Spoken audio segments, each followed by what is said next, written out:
Audio Jungle.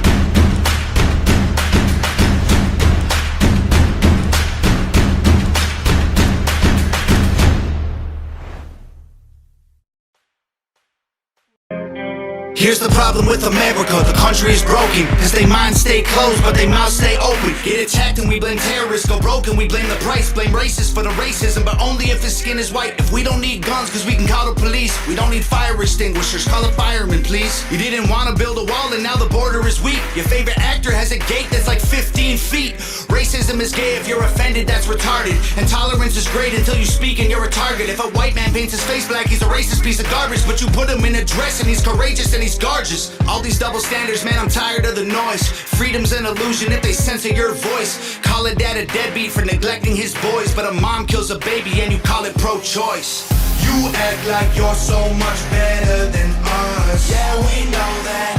Who told you that you so special? To a new world order. Your facts ain't facts without censoring us. Yeah, we know that. Good job, you lose, here's your medal. To a new world order. Why they hate the flag, they try to burn it to the ground. Don't do that in front of me, I'ma let off a round. Pow, scream loud, burn the city down now. Put it on the news, make them all feel proud. Look, make a system where 85% of black people fill the prison. Is it cause they black or they make bad decisions? I ain't good at math, but it seems like it's division. Or is it white privilege? I believe politicians need to be locked up. Try to take our freedoms, that's how you get shot up. Got our back against the wall, try to just stop us. More guns, more ammunition, please stock up. Election gets rigged, rights get infringed. Take this syringe, frighten your kids, show up right where you live. Make me wanna grab a rifle and just go.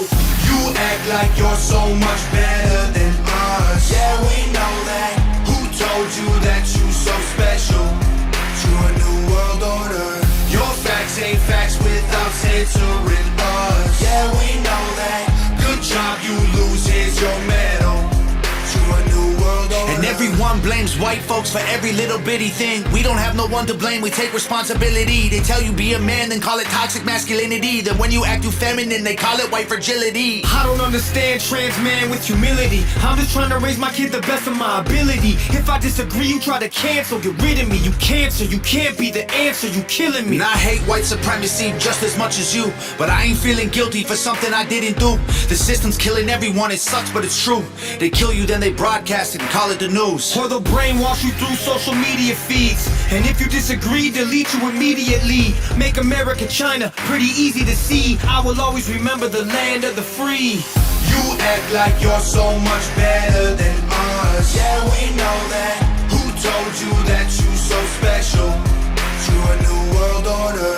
Your facts ain't facts without censoring us. Yeah, we know that. Good job, you lose, here's your medal. To a new world order. Well, that was the new song that Tom MacDonald dropped on Friday. I am a huge fan of his lyrics. That was actually quite a nice tune, I might add. So today is Saturday. I usually don't do a show today, but I didn't do one yesterday because I was busy doing a lot of things. I also wasn't feeling too good. I was actually spread quite thin. I did post in Telegram. Obviously, we had to respond to my ongoing lawsuit for defamation. I have two of them going on. One is toward the state of North Dakota, where we had, that state's kind of weird. You have to notify the state that you're suing people of the state. And then you have to notify them with each person. So that's separate. I actually had to name judges in this one. And then my case that was in the state court, just like Dominion has taken Fox to the state court. That's where it's good and proper in the state court. Well, my state case was moved into federal court because Congressman Cohen said so. I mean, that's because apparently in his official capacity and duties, he's supposed to be able to defame a witness that signed a document under penalty and perjury. So I don't know how that's official capacity, but I guess that's now one of the job duties of Congress, apparently, because my tax dollars and your tax dollars are paying for 4 attorneys to defend him. So Dominion filed a response, and so did the House. I don't think we got one from Media Matters, which is pretty weird. They should have filed on Friday, but maybe it came in late last night. I don't know. I know Huffington Post has an extension. We gave them an extension. You know, they threatened to throw an anti-SLAPP suit, like, First Amendment, we could say whatever we want. Ali Akbar's dodging, but I'm not going to get a default judgment just yet. First, I'm going to compel the judge to make him turn up because he's playing footsie. He's getting everything, but he's playing retarded. And I think there was a case that said on social media, right? If you're served on social media, it's the same thing, right? Yeah, that happened a couple years ago, didn't it? See, there's a case like that. So I've got the defamation suit going on now. Dominion responded to the motion, to the lawsuit with a motion to dismiss and simply just trashing me, not saying why it should be dismissed. So we requested the judge to take out scandalous things, especially if I'm litigating that. That's just ew. That's what you do when you have no argument. When you have no argument, what you do is you just talk smack about someone else. Oh, but so-and-so said, oh, it's in a civil suit. Do you know that I can file a civil suit right now and submit into evidence drawn pictures with my own hand and say that is photo evidence of you? Because I can. It's civil court. I could do whatever the fuck I want. Now, if I'm an attorney general, I can file whatever I want. And the judge that has a loan for his lake house from my bank, will do whatever I want to. But anyway, I digress. Having said that, I'm pretty excited about my lawsuit for many reasons. The one thing is obviously it's gaining back my identity that had been taken away from me for so long, and it wasn't taken away from me. I voluntarily, forfeited my ability to have that comfort because of the path that I chose. And there are a lot of me's out there. That could say something, that can take all the skills and all that and bring it to the table and say, all right, America, here's what's really going on. Let's put it out. Because today we're going to talk about things that actually make me very uncomfortable, where we're going to talk about it. But before we get into that, I want to tell you guys what happened today. So I went to bed late because I was working on stuff.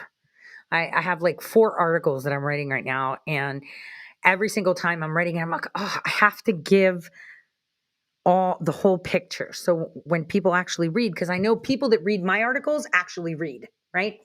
Because people don't read these days. That's why you'll go to all these right-wing and left-wing sites and they have like 5 paragraphs and you're just like, nice picture. So I was writing and I fell asleep late. I think maybe it was around 3-4 o'clock in the morning. So I slept in. I actually slept in. And from like 11 a.m. until I want to say noon, actually, maybe closer to like 11:45, I woke up, but I didn't even get out of my bed. At all. I just stayed there and I was watching tasty videos on my phone. Those are so addictive. I was actually on Facebook watching food videos, like making all this, I could do that. And I was like, ew, that doesn't look really good, but it's interesting. I'd love to try to make mashed potatoes with potato chips, and then watching some guy named Mondo that has really, I don't know why people, he supposedly is a good hairstylist, but it just looked weird. So anyway, I was watching videos so much that my phone, my actual personal cell phone, was dead. So I plug it into charge while I'm making coffee. And the minute it charges up, boom, there's Gavin. We start talking about something. And my other phone, my work phone, I see notifications. Now keep in mind, guys, notifications, I don't even look at, right? I have so many notifications. People that have anxiety because they get a lot of messages, they would hate to look at my phone, okay? You don't even want to look at my phone. the amount of notifications that come on my phone are ridiculous. But for some reason, I guess it was the way it was positioned. I'm looking at my phone and I'm like, why is the Tesla saying something? And I look and it shows that someone like 30 minutes ago, I don't remember, 23 minutes ago, 32 minutes off the top of my head now, trying to remember, said they disconnected from my Tesla. I'm like, wait a minute. The name alluded to a phrase that I was like, oh my God, what the, you know? But then the name was like, holy crap. That was a name. That was an actual name. Okay. I don't know if you guys have ever read the article that I have on ToriSays.com where I talk about a list that ICE made. ICE had this list done in 2005 because I know a lot of people talk about it as just Border Patrol, right? But they had a list. And in that list, they had identified every single person within the military, DOD, State Department, any career official in any federal position that was into kitty diddling, human trafficking, child trafficking, et cetera, et cetera. Well, back in 2008, there was a gentleman who's no longer with us and had set up a spoof. I don't want to say spoof because it wasn't really spoof, a bullshit account where through LEO, yeah, you guys can FOIA that shit. I've actually attempted the FOIA. I didn't even get a response, but you should do that. He created an account so that way through federal networks, when you jump on the LEO site, right, you can actually look people up. So we would take that list and try to identify where these people were within the federal government at the time. Were they still active duty? Did they get moved over? How many of them are now drill sergeants? How many of them are deployed? What their job is? But the name that disconnected from my Tesla was that. Now, all of this was done under the purview of a guy named Robert Gates, to push and squash the investigation. Now, I don't know if it was knowingly and willingly, but I want to say it's knowingly and willingly, okay?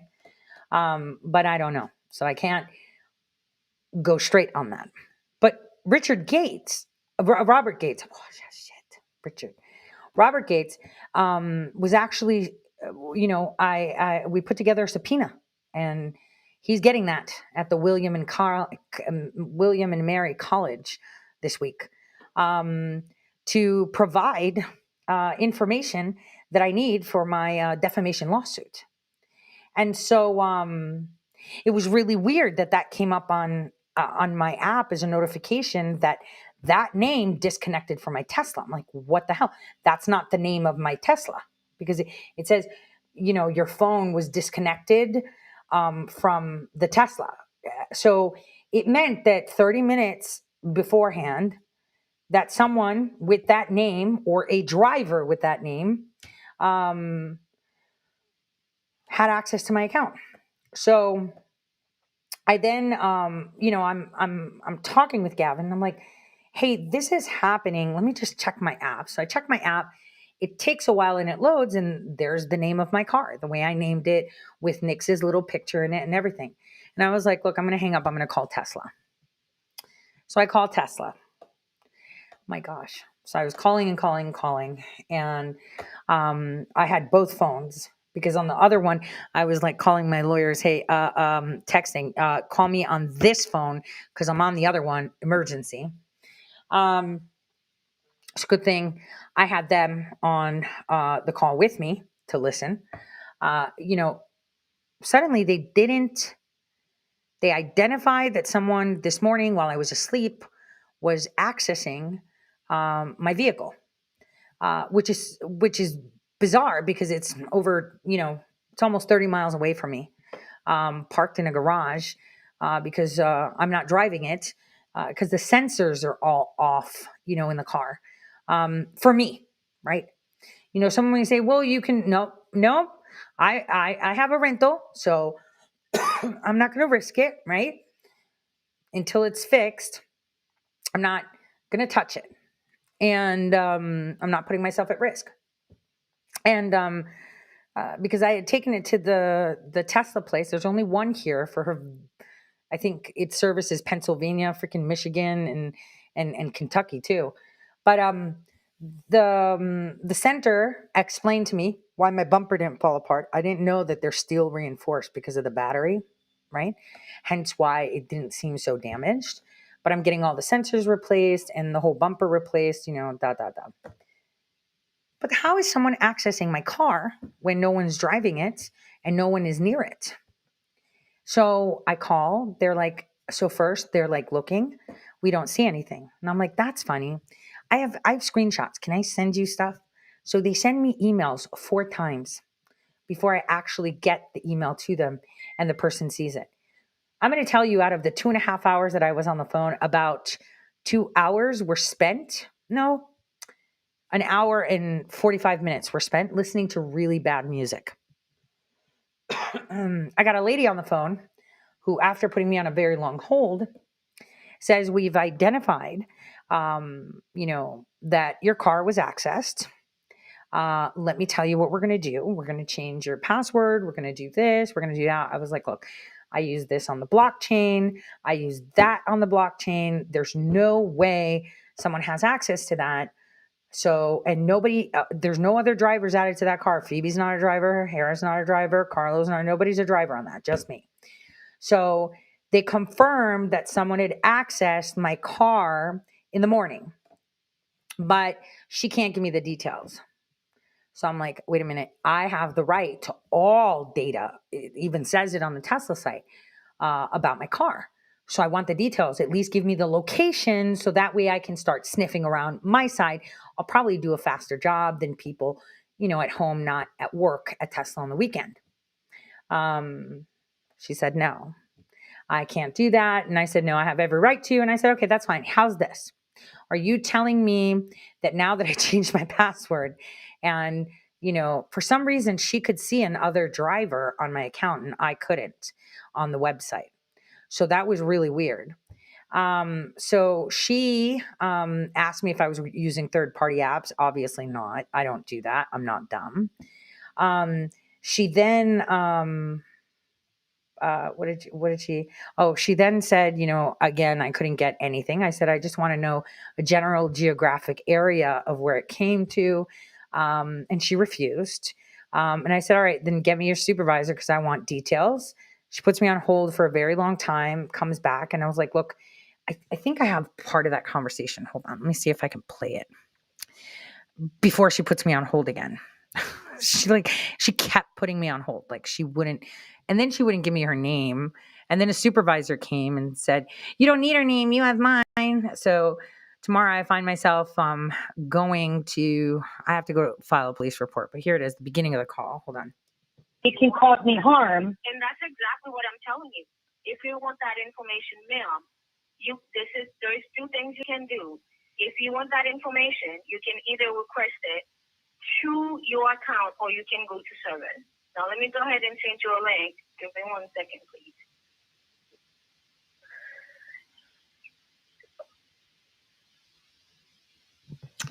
So I think this is like dead air. I'm not sure.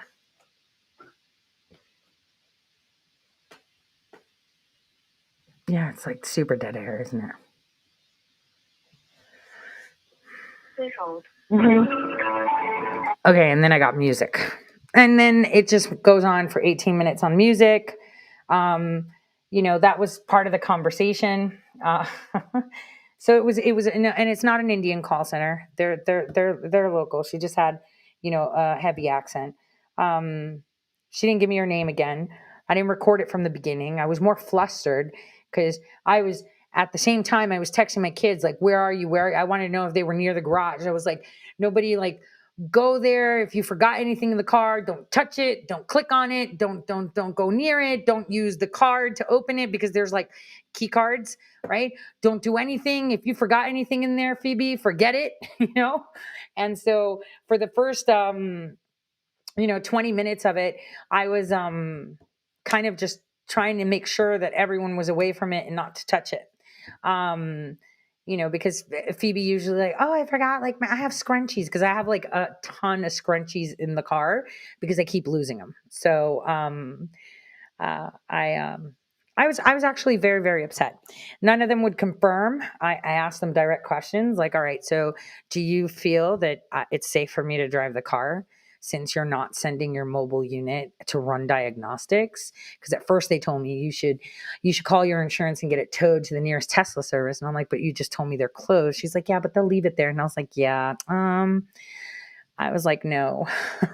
The supervisor at the end, she kept not answering my question. I kept asking her, like, do you think that it's safe for me to get? I'm like, I know it was a message, right? The name was a message. I don't even want to repeat it because if it's on some, I don't know, having, having accessed LEO or any databases that you may or may not. At that point, I had authority to access almost anything, but you never know if they want to get you. So it concerned me because, for one, it's a trigger word for me, just because it's personally a trigger word ever since, 2019. But it's also, a name that I identify, I see, and I'm like, oh, just took me back freaking 12 years and then some, 14 years. Shit. Fuck. And so I was like, holy shit, it's either this, someone sending me a message to be like, yo, your car's compromised, be careful. Or someone's telling me I'm coming for you because of this shit that you did then. So, I was, it terrified me.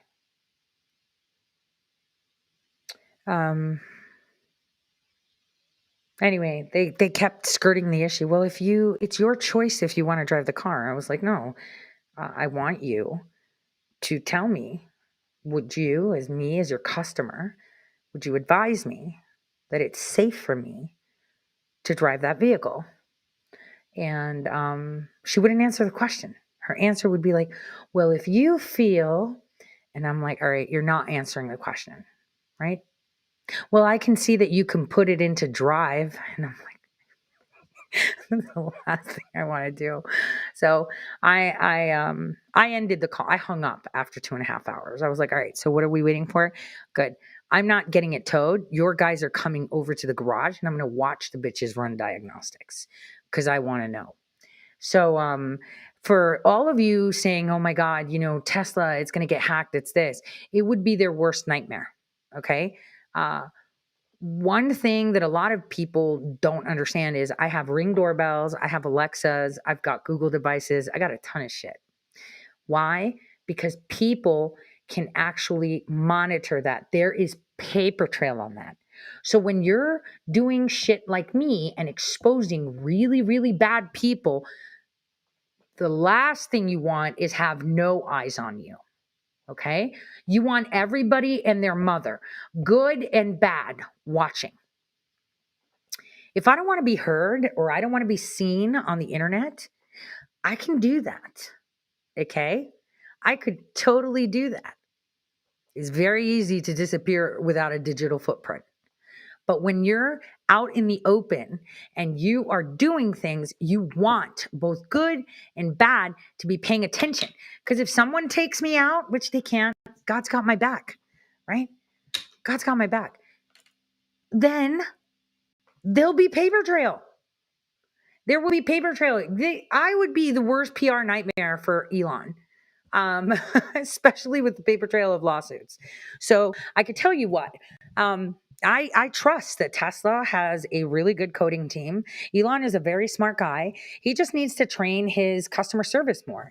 If someone's calling you concerned and you can verify that someone has accessed their account, you don't sit there and say, oh, well, just change your password. This isn't a fucking email. This is my car.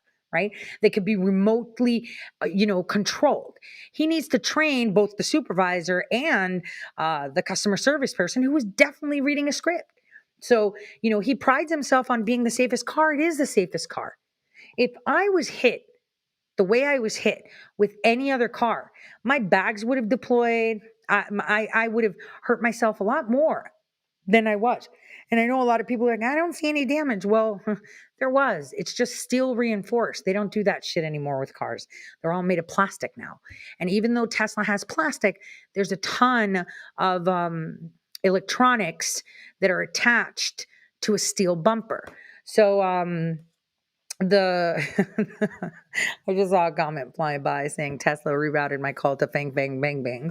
Um, but I believe that Elon, who prides himself on exceptional customer service, because I have never had a problem. I just happened to get the weekend customer service that, thought nothing. Now, for those saying, well, someone can remote access your car, I would be the biggest PR nightmare. Okay. His stock would tank. People wouldn't trust the car. For me, it's important that they can see where I go and they can see who's doing funny business. And on top of that, they can listen into my car. So you definitely know that I'm fine. I'm just saying. So I feel really bad, but the fact is, this is not how you handle it. Okay. I'm just saying, this isn't how you, handle that situation. Now, what will I do? Obviously, I'm going to get it repaired. I might actually tell them, take it the fuck back and get myself another vehicle. I don't know. I'm going to see how they take it from there and fix it or whatever. I'm just concerned at the response that I got, right, from his customer service. And as someone that had been dying for over a decade to get one of those cars and to get it and be totally happy. I mean, their service guys are great. Their service is great. But suddenly, to be told, you confirm that there's a hack, right? You confirm it and you're telling me to change my password like it's like my Ipsy account or, my Walmart shopping account. Like, come on, man. This is my car. So I wanted you to understand that. So for those saying, oh, it's monitoring, I want it to monitor me. I have Alexas in my house. Every time I say the name Brennan, Alexa's like, I can look something up or some bullshit. Every time I say the name, she wakes up. So it's kind of funny. But I want them to listen as much as they want. They can listen. Because if I don't want them to listen, they can't hear shit. Okay. And if I don't want them to see my digital footprint, they can't see shit. Right. I actually know how to digitally camouflage myself. When I want them to see, oh, look, I'm trolling this person. Oh, look, I'm emailing this person. Oh, look, I'm talking to this person. Oh, look, we're having this conversation. I leave it alone. In the famous words of Bill Binney, you can have as many VPNs and firewalls as you want. Unless you are clearly off the grid, they will see everything. You just have to assume that everything is being monitored. End of story. So the fact that I have a Tesla is even better for me because everything's monitored. And just like that tree crash with the people were like, oh my God, it was the autopilot. And they were trying to sue. And Tesla was like, nope, here's the data. They were fucking in the back seat while the car was driving. So that was the story. So I'm just saying, they had video and everything. So that's the way it goes. Now, today, I wanted us to review two things. SCOTUSgate in depth. Because, a lot of SCOTUSgate is happening. It actually kicked off in 2020, all right? It kicked off in 2020. People didn't realize it because they started planting seeds. They started planting little seeds of SCOTUSgate. Now, that was supposed to come to the surface in 2021. That's if President Trump won, and I'm glad he did not. And you're going to be like, what? No. In retrospect, I'm pissed. But it actually helped me see where everyone sits. For me, I'm saying on a selfish side. On a non-selfish side, it helped America wake up. It helped America see what an establishment can do. It helped America see what's good and bad. It helped America see what leadership is. It helped America see that you can't trust the media. It helped America start tuning into their guts. So there goes that. And I can tell you that the certifications that I keep talking about, right, were a booby trap for President Trump. They had coups ready to go, which they successfully did. We let them. Can't believe I didn't see it. We let them run away with it. Because the booby trap was something I discovered. And it was like, they were gonna go after him, that he's racist. We saw them start the narrative.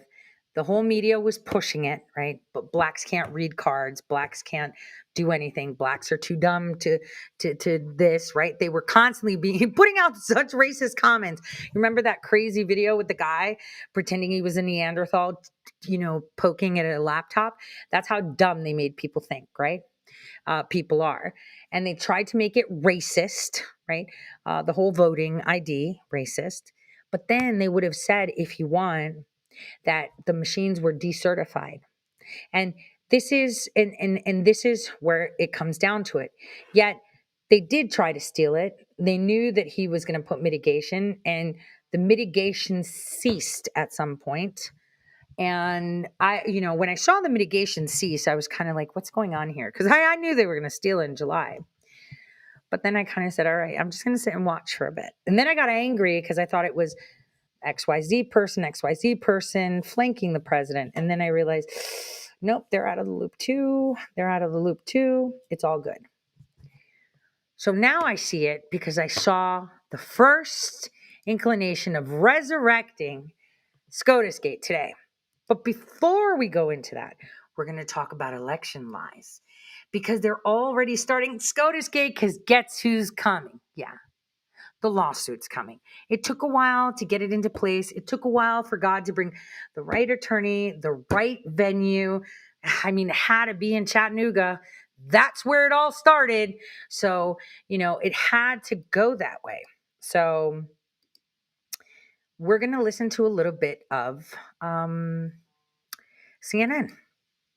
And a lot of you don't want to listen, but I told you on election night, CNN is going to be the one that's going to be giving you more truth than anyone else.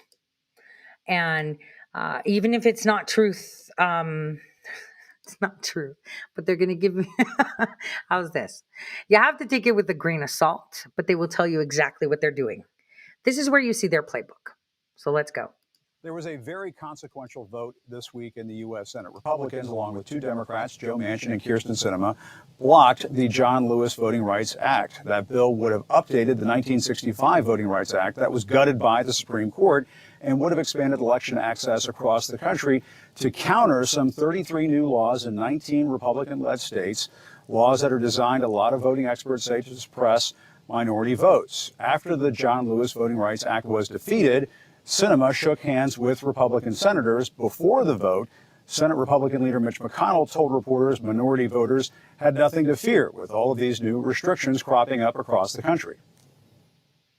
What's your message for voters of color who are concerned that without the John L. Lewis Voting Rights Act, they're not going to be able to vote in the midterm? Well, the concern is misplaced, because if you look at the statistics, African American voters are voting in just as high a percentage as Americans.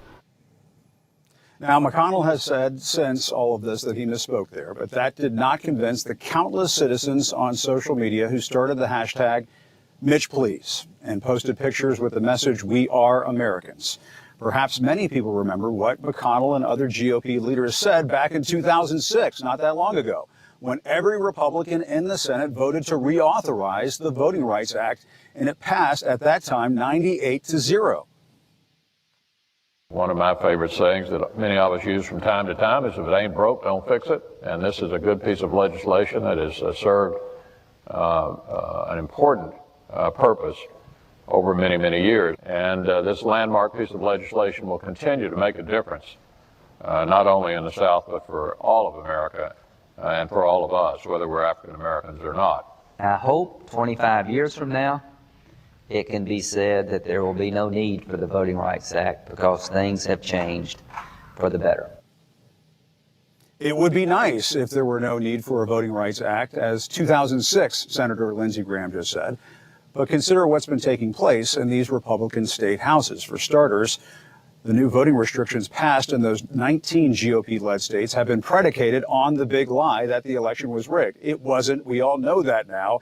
And if you're still saying it was rigged, please get help. Then there are the various provisions in these state laws that appear to target voters of color, with provisions that limit mail drop boxes and offer less time to request an absentee ballot, among other ways that make it harder to vote. Georgia famously passed a law that threatens to punish people who hand out water and snacks to voters waiting in long lines. Ain't that a peach? Studies in recent years have shown that voting lines are longer in minority communities. In Texas, the state's Republican Party tweeted the quiet part out loud, saying recently, if you can wait in line for a COVID test, you can wait in line to vote.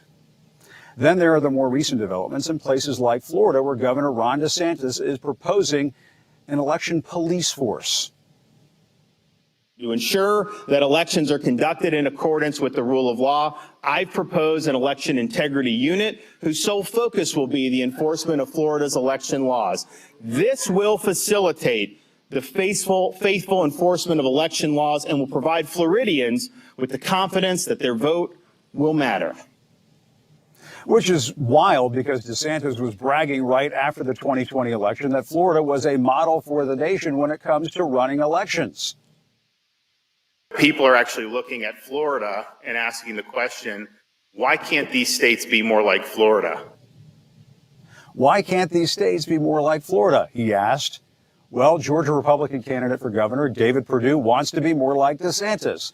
The Trump-endorsed Perdue is now also proposing an election police force, saying in a statement the purpose of this law enforcement unit is to give Georgians confidence that only legal votes will be counted and that anyone who tries to interfere with our elections will be arrested and prosecuted.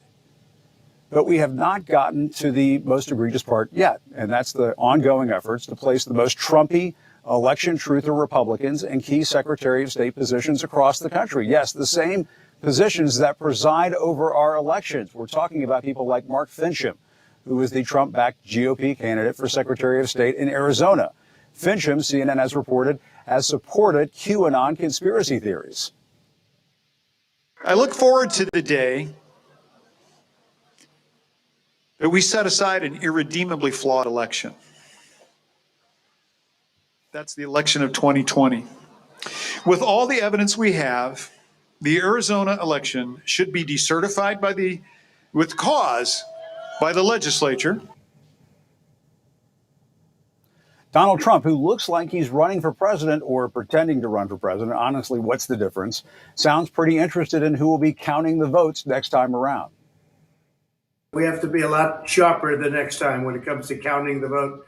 There's a famous statement, sometimes the vote counter is more important than the candidate, and we can't let that ever happen again. They have to get tougher and smarter. You know, if Ron DeSantis wants to put that election police force to good use, he might consider sending them over to Mar-a-Lago. You know, just to ask a few questions about an attempted coup. Yes, Officer Ron, I'd like to report an insurrection, the one on January 6th.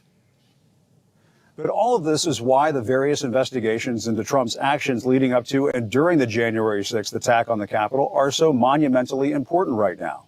The January 6th committee's probe is moving closer to Trump, focusing on the big names in his inner circle, people like his daughter Ivanka Trump, who received a letter from the committee asking for information about her father's actions in the days leading up to and on January 6th. And then there's Rudy Giuliani. Apparently, he did more than hold a news conference at the Four Seasons Total Landscaping Company. CNN reports Giuliani was leading the effort to have bogus electors send in fake certificates to the National Archives, falsely claiming Trump won 7 battleground states. Giuliani seems to have some free time on his hands these days, as he appears to be selling autographed 9/11 T-shirts for $911. Rudy never forgets how to make a buck. Some on the far right apparently want you to forget the sacrifices made by John. Can I just stop at 1 second? So first of all, he put Mark Finchem on, who had Ali Akbar tweeting for him. And because he's running, nobody wants to use his name because he's running for office again. Nobody wants to talk about Mark. Mark's our friend. He's running again. He's not your fucking friend. Ali Akbar was running his social media. So, you know, you can't sit there and say, no, he's on our side. Fuck that. And there's a lot of people that tell me that. Very important people, very kind of important people, you know. And I say, no, man, he was running his social media. He was part of it. Stop. No. Which, by the way, we should talk about Akbar because I also subpoenaed Karl Rove. But we'll talk about that later. But then he's putting out, Rudy Giuliani wasn't selling those shirts since last year. In 2021. So he's talking about it today in 2022. So weird. It's almost like he's making shit up. Let's go. Lewis and other icons of the civil rights movement during their epic struggle for equal access to the ballot box back in the 1960s. States like Florida are attempting to limit discussions of race in public schools, barring instruction that makes students feel discomfort, guilt, anguish, or any other form of psychological distress on account of his or her race, color, sex, or national origin. Are they allowed to teach kids about what happened to John Lewis? Or might that hurt their feelings? Well, this is what happened to John Lewis on March 7th, 1965, when he and other civil rights leaders marched across the Edmund Pettus Bridge in Alabama. They were beaten by police simply because they believed in something as simple as equal access to the voting booth. Lewis suffered a cracked skull on that day, which became known as Bloody Sunday. Lewis spoke about the struggle during his address to the Democratic Convention in 2012. Not too long ago, people stood in unmovable lines. They had to pass a so-called literacy test, pay a poll tax. On one occasion, a man was asked to count the number of bubbles in a bar of soap. On another occasion, one was asked to count the jelly beans in a jar, all to keep them from casting their ballot. I've seen this before. I lived this before. Too many people struggled, suffered, and died to make it possible for every American to exercise their right to vote. John Lewis used to talk about the virtues of good trouble. Something tells me the politicians standing in the way of voting rights are about to get a lesson in what that's all about. Perhaps these efforts to stop the vote will backfire and actually motivate people to stand in long lines to cast their ballots. Cops or no cops, make sure to pack plenty of snacks and water. They're going to need it. Snacks and water, they're going to need it. A lot of these new movement that you're going to see is going to be all around that. So now let's go to what CNN says. I can't believe that Hawley said this on national television with a straight face. This is all from today. This is the buildup. I'm telling you. I want you to see. They're telling you. This is why I say it's important to listen to them. People don't read and people don't listen, right? You can listen to them because they tell you exactly what they're going to do. So now I'm going to show you how you can see exactly what they're going to do. Take a listen to this report today.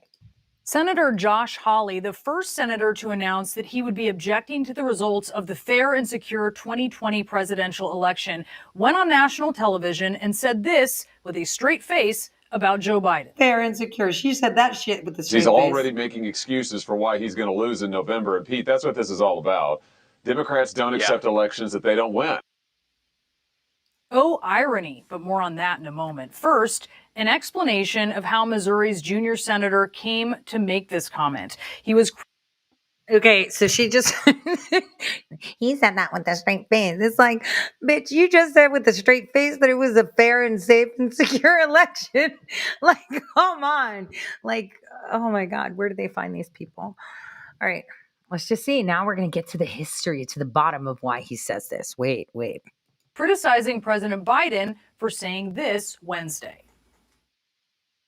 Speaking of voting rights legislation, if this isn't passed, do you still believe the upcoming election will be fairly conducted and its results will be legitimate? Well, it all depends on whether or not we're able to make the case to the American people that some of this is being set up to try to alter the outcome of the election.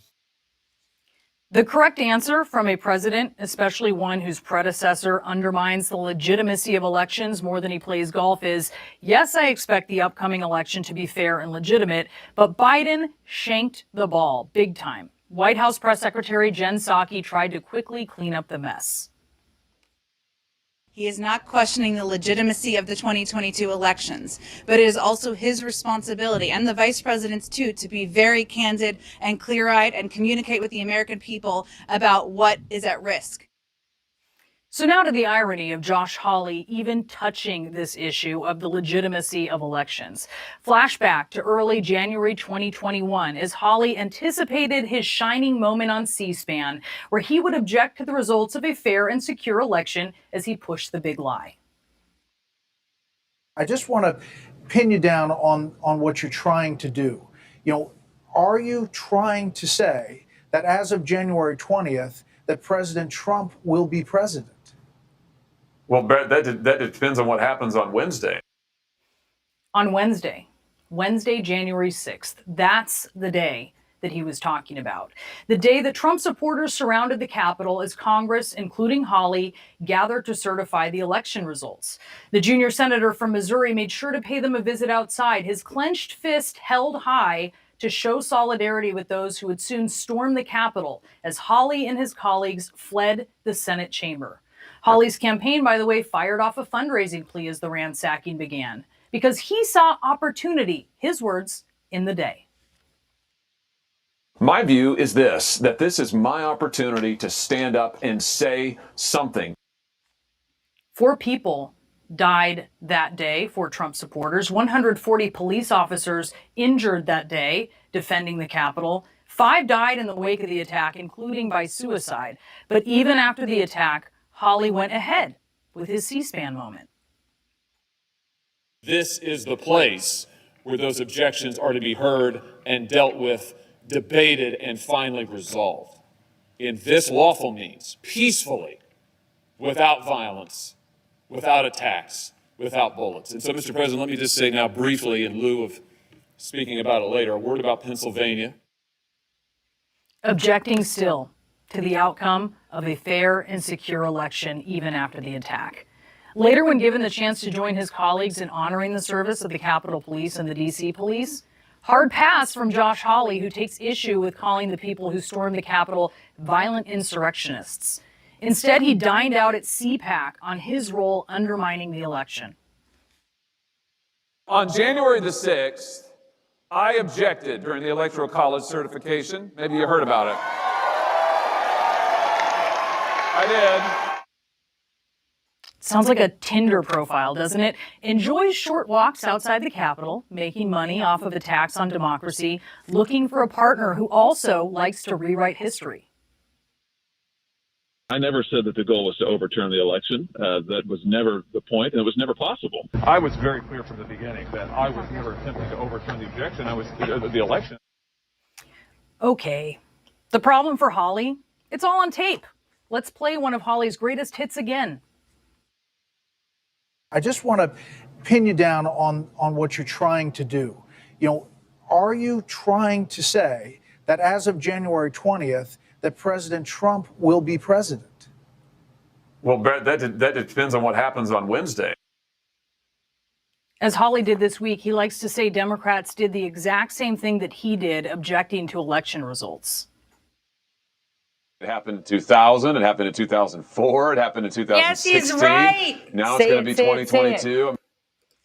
Let's head back in time, shall we? In 2017, several House Democrats tried to object to the certification of the vote in a number of states. No senator joined them. They were ruled out of order time and time again by someone whose personal preference was obviously not for Trump to become president. And yet, debate is out of order. There's no debate. Objection cannot be entertained. 2005, this time 2 Democratic lawmakers, including a senator this time, objected to Ohio's electoral votes. It went no. Hold on a second. When have you ever heard them talking about this? Now they're talking about this. Who's been talking about this? It just so happened that yesterday I dropped all the subpoenas talking about this shit. Now they're bringing it up. I want you to pay attention so you can see where SCOTUSgate is going, because it's going to be the next little clip. So again, they're setting this shit up, right? They're setting this shit up. Pay attention. Pay attention. Just pay attention. Nowhere.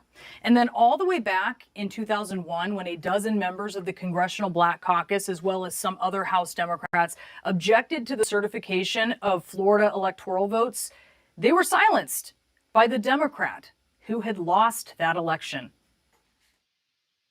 George W. Bush of the state of Texas has received for President of the United States 271 votes. Al Gore of the state of Tennessee has received 266 votes. May God bless our new president.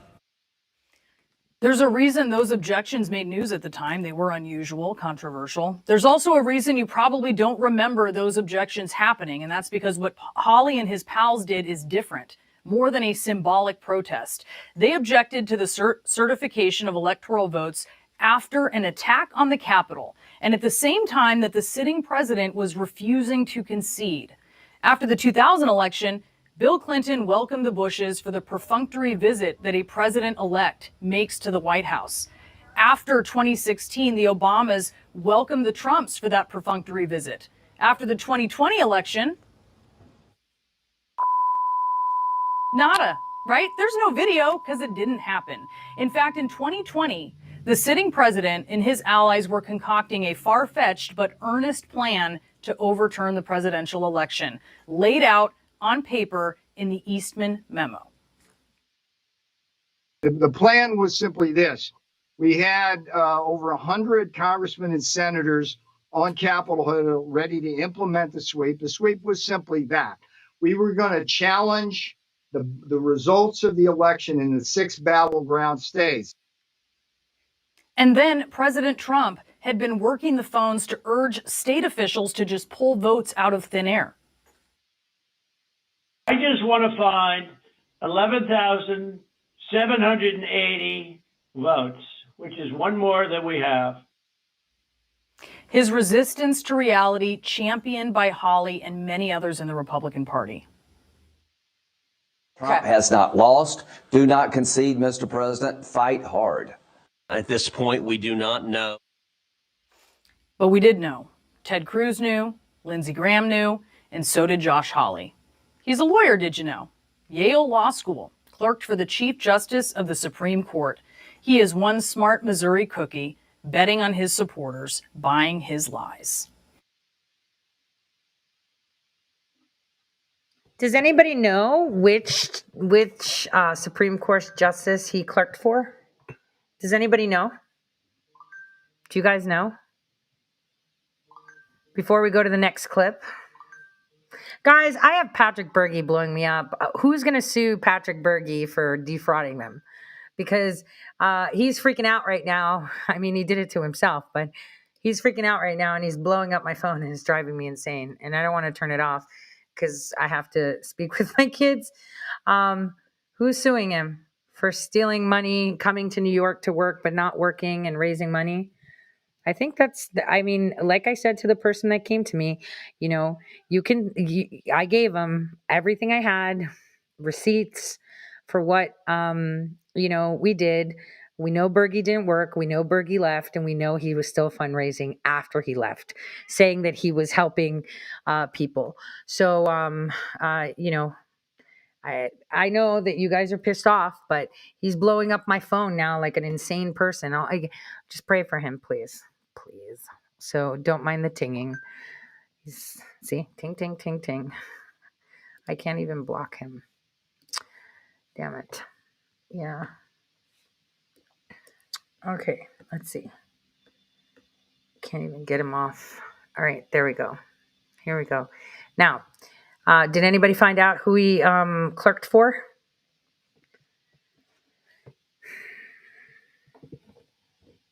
Does anybody know who he clerked for? All right. So now let's take a look at SCOTUS gate. Important legal decision to date in the investigation into January 6th. The Supreme Court giving a green light for the committee to get a hold of more than 700 documents from the Trump White House.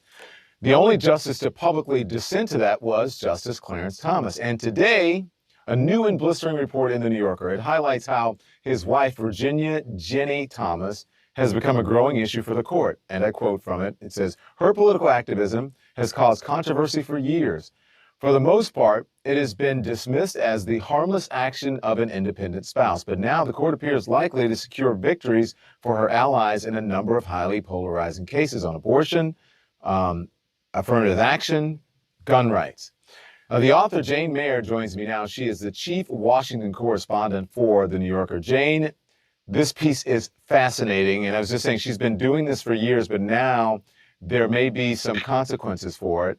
Good evening to you. You know, you lay out several conflicts of interest that Ginny Thomas is really involved in. I just want to get more specific on some of those before you respond. But first, you titled this piece, "Is Ginny Thomas a Threat to the Supreme Court?" Most people have never even heard of her name. So what's your answer to that question? Of course, we don't write the titles ourselves, but I hope people will read the piece and they can make up their own minds. I think that, she's posing some really, really disturbing questions about the court's independence and about her husband's independence politically from the activities she's involved in, because she is actually engaged and has close ties to many of the cases that are before her husband's court. So let's lay out some of the reasons why you ask this question, right? Is she a threat? Thomas has given out awards for conservative group, and some other recipients have had or could have business in front of the court. And you write this: at the 2019 event, Ginny Thomas praised one of that year's recipients, Abby Johnson, a former Planned Parenthood employee who became an anti-abortion activist, for her riveting indictment of Planned Parenthood's propagation of lies. That year, Thomas also gave a prize to Mark Meadows, then a hardline Republican in Congress, describing him as the leader in the House right now that we're waiting for. SCOTUS is facing a huge abortion case right now. Mark Meadows could end up before the court if he keeps fighting the subpoena. There are some of the biggest issues before the court right now. How alarmed is the legal community about her influence? I think quite. I mean, and that was one of the interesting things, was talking to many of the most kind of respected experts on judicial ethics, people like Stephen Gillers at New York University, who's kind of the gold standard for this, who said, and he's always very cautious about what he said, but he said what she's doing is reprehensible. And what he said was that it's hurting the administration of justice, because when you look at the rules for how judges behave, it's not just that they are supposed to have no conflicts, but it's also considered just as important that they have no appearance of conflicts, because the appearance of justice is important for the public's trust in the courts. And this kind of behavior undermines it. And it's forbidden, really, for all the lower courts beneath the Supreme Court. There's a judicial code of ethics that binds the lower courts, but the justices in the Supreme Court hold themselves above the ethics code and say that it's basically optional for them. So it's a really troubling situation, I think, for all the people that I've interviewed, and it's going to get more so as the court takes on these issues that are so explosive in front of the country, and it becomes so much the place where very, very important policy decisions are made that are going to affect every American.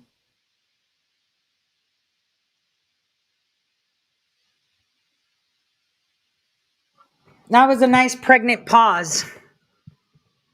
Can you see how it's coming out now? Can you see what they're going for now? Can you see who they're targeting now?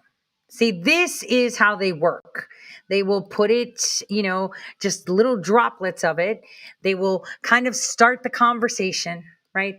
And then they will go after it. See, these are the ways and operations that they work. Now, I wanted to end with a little bit, I wanted to show how Biden on Wednesday clapped back at a reporter for questions. I want you to listen to the answers. So now that I've introduced you to SCOTUS Gate, I just want you to see of his clapback so that you can understand what's going on here, because the commentary actually given on Fox News is pretty important. That you called folks who would oppose those voting bills as being Bull Connor or George Wallace, but you said that they would be sort of in the same camp. No, I didn't say that. Look what I said. Go back and read what I said and tell me if you think I called anyone who voted on the side of the position taken by Bull Connor that they were Bull Connor. And that is an interesting reading of English. I assume you got in the journalism because you like to write. Wow. President Biden responding to questions about his voter bill speech last week in Georgia. Here are some of those comments and his defense. At consequential moments in history, they present a choice. Do you want to be on the side of Dr. King or George Wallace? Do you want to be on the side of John Lewis or Bull Connor? Do you want to be on the side of Abraham Lincoln or Jefferson Davis? Anybody who listened to the speech, I did not say that there were going to be a George Wallace or a Bull Connor. I said we're going to have a decision in history that is going to be marked just like it was then. You either voted on the side that didn't make you George Wallace or didn't make you Bull Connor. But if you did not vote for the Voting Rights Act back then, you were voting with those who agreed with Connor. Real Clear Politics White House reporter Philip Wegman is the guy who asked the president about those statements during the Wednesday press conference, or at least he tried to. Philip joins us now. He got a little angry at you. Why? Well, this is a sensitive president, and clearly he doesn't appreciate scrutiny on the speech that he gave in Georgia. So when I asked him about the Bull Connor and George Wallace comparison, he erupted before I could actually ask my question, which was, how does he expect to work with Republicans after he's laid out that binary? And frankly, the White House, they don't want to relitigate that speech at this point. And it is kind of a moot point because Republicans are walking away thinking that the president did compare them to segregationists. And frankly, it didn't work. It didn't sway Senators Joe Manchin or Kristen Sinema to vote for the voting rights bills that he has supported thus far. Yeah, if you catch more flies with honey than with vinegar, I guess is the thing my mom might have said. He just got so testy with you and didn't even allow you to finish the question. Yeah, and you sort of expect that whenever you're talking to any president, and clearly I don't have to tell you this. I mean, when you talk to any politician and you point back to some of their words, occasionally that can get underneath their skin. But I don't think that anyone is crying any tears for me because the president was a little bit gruff. If the president wants to get testy during press conferences, that's totally fine, so long as he has press conferences. And I was glad to have the opportunity in his just second solo press conference at the White House. Yeah. Then there are also questions that the White House press team had to clean up about the president's statement on the legitimacy of the upcoming elections, suggesting that, if the election law that the Senate rejected, the election bill that the Senate rejected, that he wanted passed, if that wasn't passed, he said the 2022 elections might not be legitimate. And then the White House had to go into all kinds of damage control over that. Yeah, that's right. I mean, the president was asked whether or not he thought that the upcoming midterms were going to be legitimate. And certainly the White House is expecting a bit of a shellacking coming up in those midterms. But I don't think anyone thought that the president was going to say what he did, which is that he thinks that it depends on whether or not he could get those laws through the Senate. And so when I followed up with him just a short time later to ask about the legitimacy of the 2022 midterms, he told me it could easily be illegitimate. And then he started talking about former President Trump and some of the things that we saw last January. I steered the conversation back to the 2022 midterms specifically. And the president told me in no uncertain terms that he wasn't ready to say that it could be legit. The walk back did not come from the White House until the next day. Yeah, the former president, President Trump, likes to say that the 2020 elections were not legitimate. Joe Biden says they were, but now flips forward to 2022 and says they might not be. Voters have to feel a little queasy about going to the booth. Yeah, and this administration has been making an argument for some time that democracy itself is at stake. And while the White House press secretary clarified the president's statements on Twitter, here on Fox News during an interview, and several times in the briefing saying that he does in fact believe that those midterm elections will be legitimate, that came after Vice President Harris dodged on the question twice during two early morning interviews, and also after House Majority Whip Jim Clyburn, the guy who is probably most responsible for making President Biden president, he was asked on CNN whether or not he was concerned about the legitimacy of those midterms. And he responded that he absolutely was concerned. The president spent, some time talking about the situation on the border between Russia and Ukraine, but did not address the situation on our southern border, where fentanyl, for instance, is flooding across and killing record numbers of Americans. Yeah, and I think that might be something that the press has to own up on. Certainly, there were a lot of questions about what was happening on the Ukrainian border, and that is a legitimate issue, and all of the questions that were asked were certainly worthy. But after the press conference, I think it was Fox News's Bill Belugan who noted that there wasn't a single question asked about what was going on the southern border. And as you noted, there also weren't any questions about fentanyl, which is quickly becoming the leading cause of death for adults in the United States between the ages of 18 and 34. Likewise, the topic of rising crime in cities across the country didn't come up. And I think that, as members of the press, we need to sort of own up to that omission. For me, though, certainly I'm not immune from that criticism. My aim, though, was quickly to get him to follow up on the legitimacy question, because I thought that was fundamental. But certainly there were other questions that did not go addressed and probably should have. You certainly made some news in talking to the president this week. We'll see what happens the next time he holds a news conference. Philip Wegman, Real Clear Politics White House reporter. Thank you. Thank you, sir. Hey, Sean Hannity here. Wait a minute. So Real Clear Politics is now on with White House credentials. That's interesting. Hence why the interesting showcasing of it. Now, before we delve into the real sauce today, we're going to take a super quick break, and we'll be right back.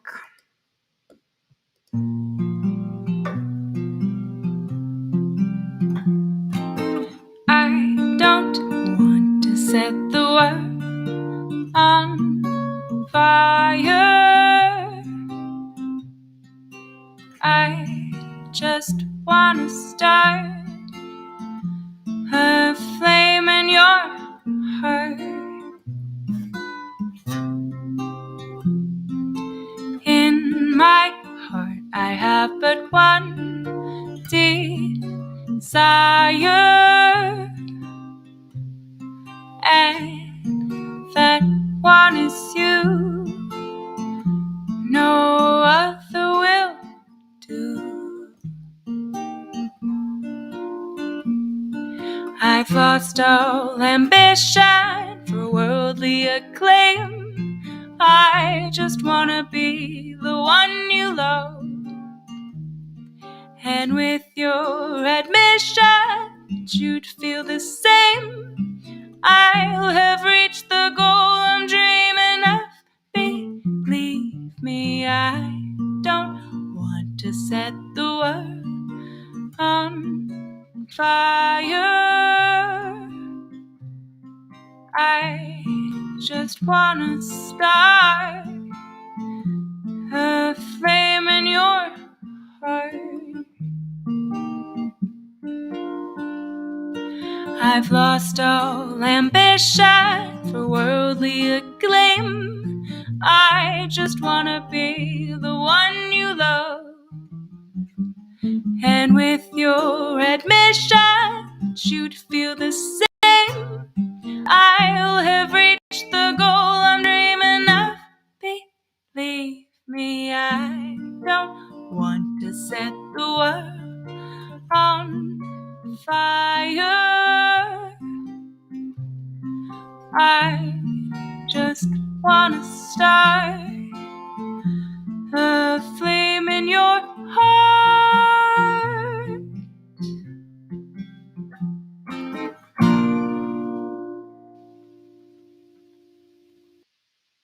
Well, we went a little bit old school. So I want to talk about something that's actually quite painful for me to talk about. And this is because of personal knowledge. But before I do that, again, today, CNN, again, another freaking CNN clip, but this one with Anderson Cooper. It talks about President Trump's executive order. Damn. And I forgot to do it before the intermission. I wanted to show you the whole picture of what's coming now. And what we're going to talk about afterwards, it's a little bit painful for me, is going to be coming to the surface when Trump is officially back in office. So before we get to that, let's get to the final segment of what's coming. And this is about President Trump's executive order.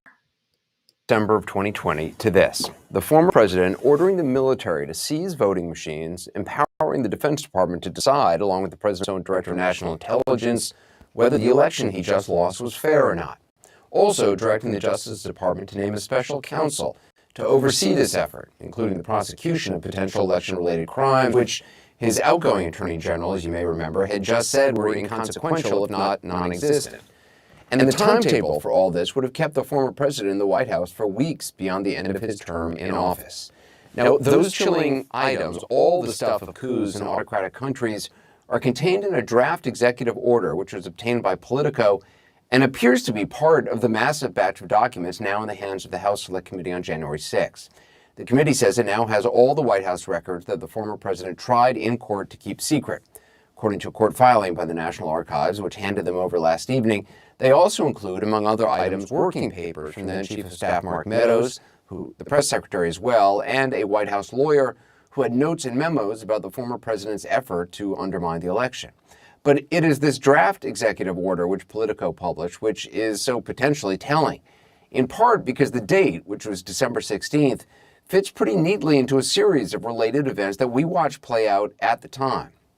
And in addition, it meshes neatly into other reporting about testimony, other testimony as well, about what was happening behind the scenes at the time. And it fits into the larger scheme to overturn the election, which, as you know, began with false predictions of fraud before the election and false allegations of fraud starting election night. This is a fraud on the American public. This is an embarrassment to our country. We were getting ready to win this election. Frankly, we did win this election.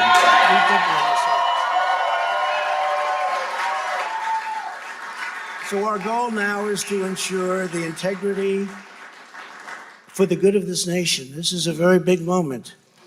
This is a major fraud in our nation.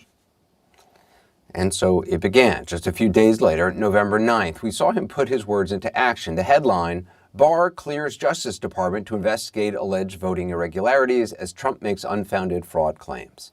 Now, there followed one court challenge after another, all but one on a minor procedural matter the former president lost. Further discrediting the former president's case, on December 1st, Attorney General Barr told the Associated Press, quote, "We have not seen fraud on a scale that could have affected a different outcome of the election."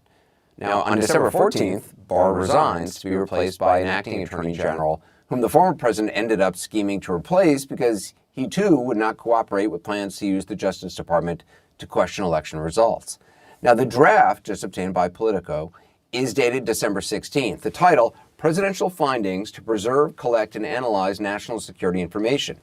The document begins by citing, and I quote, evidence of international and foreign interference in the November 4, 2020 election. Dominion voting systems and related companies are owned or heavily controlled and influenced by foreign agents, countries, and interests. Now, that sounds kind of familiar, doesn't it? That's because it echoes the false allegations being made by his motley team of election lawyers, including this one, Sidney Powell. So we have mathematical evidence in a number of states of massive quantities of Trump votes being trashed. Just simply put in the trash like you would on your computer with any file, and Biden votes being injected. That's addition to the flipping. President Trump won by a landslide. We are going to prove it, and we are going to reclaim the United States of America for the people who vote for freedom. Now, that That face of Sidney Powell, does that tell you that she's a fraud? She was emotional.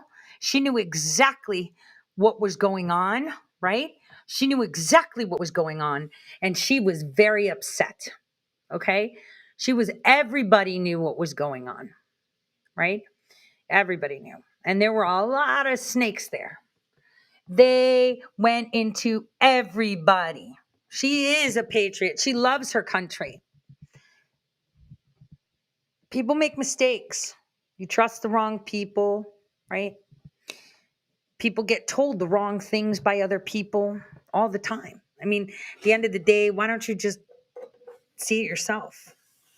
Sometimes it's best when people get together and actually talk, because then they realize, where the mistake was made. There's always people in the middle causing shit and causing disruption and trying to shut shit down and whatever. She was sad. She was upset. She was ready to cry. So all of them that fought for this were attacked the most, okay? They were attacked the most. They had people next to her. They had people around her. I'm glad she didn't mention me from the get-go. But now, as you can see, they're talking about the election fraud. Because the funny thing is that the January 6th committee is asking about January 6th. Well, then why are they fucking sending questions to people like Mayor Rudy Giuliani and Sidney Powell about the election fraud? Oh, looks like J6 isn't really about J6. So the thing is that they're starting to build this up. Oh, Justice Clarence Thomas, his wife, she's a right wing. Let's start it. They start the story of, he had this executive order of foreign influence. That shit's been going on forever. And watch me open that. Like I said, I'm going to release the Kraken. And I said that in 2020, months before the elections. I have Pandora's box, and my questions are the box. And my questions are putting you right where you are. So hence, getting that little hack on my Tesla was no big deal. I'm pretty sure Tesla will take care of it. I'm pretty sure it will. I know it will. Because message received, and if it was from someone good telling me that there's a vulnerability, that'll get fixed too, right? That's the way it is. It's now out in the open. You can't use that. And yeah, guys who keep trolling me about my cat. I mean, he's like desperate. I'm sorry. So I want you guys to see how they're starting to set it up. It's January 22nd. I told you that by the end of February, right around when CPACs happen, this shit's going to blow. It's just going to be like whoosh. So it's really important that we focus. Okay, all the people that we thought were fighting for us or not, there's a lot of people that are running for the hills right now trying to cut deals, right? Oh, I couldn't get Sidney Powell to do this because she's going to come out clean, I'm pretty sure. And I know Rudy Giuliani is going to be fine. I know Patrick Byrne's going to be fine. I know that Mike Lindell's going to be fine. I know that Lynn Wood's going to be fine. Everyone is going to be fine. Because they did not have any intention to hurt anyone. They had no intention to cause any harm. Their intention was simply, as people, to fight for their country. That is the bottom line, because for some reason the people have no standing, because there's something stupid called the General Grievance Doctrine. We need to fix that shit, right? So, and we have people that are in office that have no balls. Like, where are the Secretary of States? All of them bought and sold, but we knew that because the AFL-CIO told us that. Where are the electors? We knew that because the AFL-CIO told us that. Like, we all know that. Like, it's not rocket science. We know. We know. So they're setting it up now, and they bring who? Lincoln Project? His reaction to it? Come on. Look at this woman's reaction and what she said. Again. We are going to prove it. And we are going to reclaim the United States of America for the people who vote for freedom. She said there was the trashing, and then there were the injections, and then there was the flipping. None of that was true when she said it on November 19th. It almost, it seems ridiculous now, but people still believe it. Nor was it true when this draft order was dated December 16th. But the conspiracy theory at the heart of it became the basis for the order that we're seeing for the first time tonight, which concluded with 7 directives. The first, quote, effective immediately, the Secretary of Defense shall seize, collect, retain, and analyze all machines, equipment, electronically stored information, and material records required for retention under United States Code Title 42, Sections 1T74, 1T74E. Item 5 says, quote, the Secretary of Defense may select by name or by unit federalization of appropriate National Guard support. Now, again, if the language, this time calling for the military seizure of voting machines, rings a bell, well, listen to this from December 17th. He could immediately, on his order, seize every single one of these machines around the country on his order. He could also order, within the swing states, if he wanted to, he could take military capabilities and he could place them in those states and basically rerun an election in each of those states. He was once a respected general, like actually respected.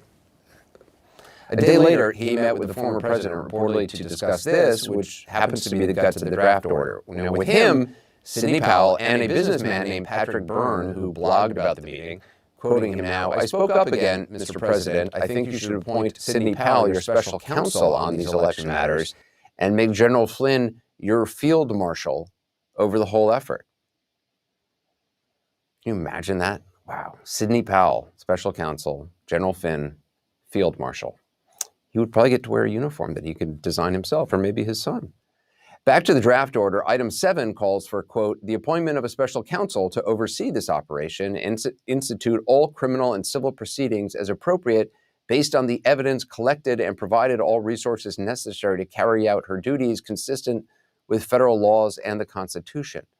So they're using legalese language, but this is just, it's just batshit. Excuse me. I actually didn't mean to say that. It's insane. So was that a reference to Sidney Powell? We don't know. Nor do we know who wrote the unsigned draft, or officially at least why it was never formally issued. What we do know is the former president's efforts to overturn the election using the Justice Department continued. And then when that failed, to enlist Republican lawmakers and try to get his vice president on board, potentially using the riot to force his hand, which will be for the Select Committee, of course, to determine. They'll now have all those documents, including the draft Politico obtained. They've already subpoenaed Powell, Flynn, and Rudy Giuliani. They're also seeking to talk to Ivanka Trump. And that's all on top of all the other legal setbacks for the former president in what has been a very consequential week. George, All right, let's stop 1 second. So there was an executive order that no one had seen, that it was never published, that was put together by someone. Nobody knows. It was drafted. So there was a lawyer that did it, that said that this is what we need to do. This is how we're going to get it done, right? And that was the idea. But in November, when everyone was like, we need to do this, I was like, no, what you need to do is go to Alaska, right? Ask them very nicely to get the router data, right? And then you're going to see where everything went and how it happened. And once you have that, then you can analyze the numbers. You can see what's happening, right? I said this live, right? You can see what's happening. And then you can see what else you can do. Other than that, you don't do anything because it will be constituted as illegal, right?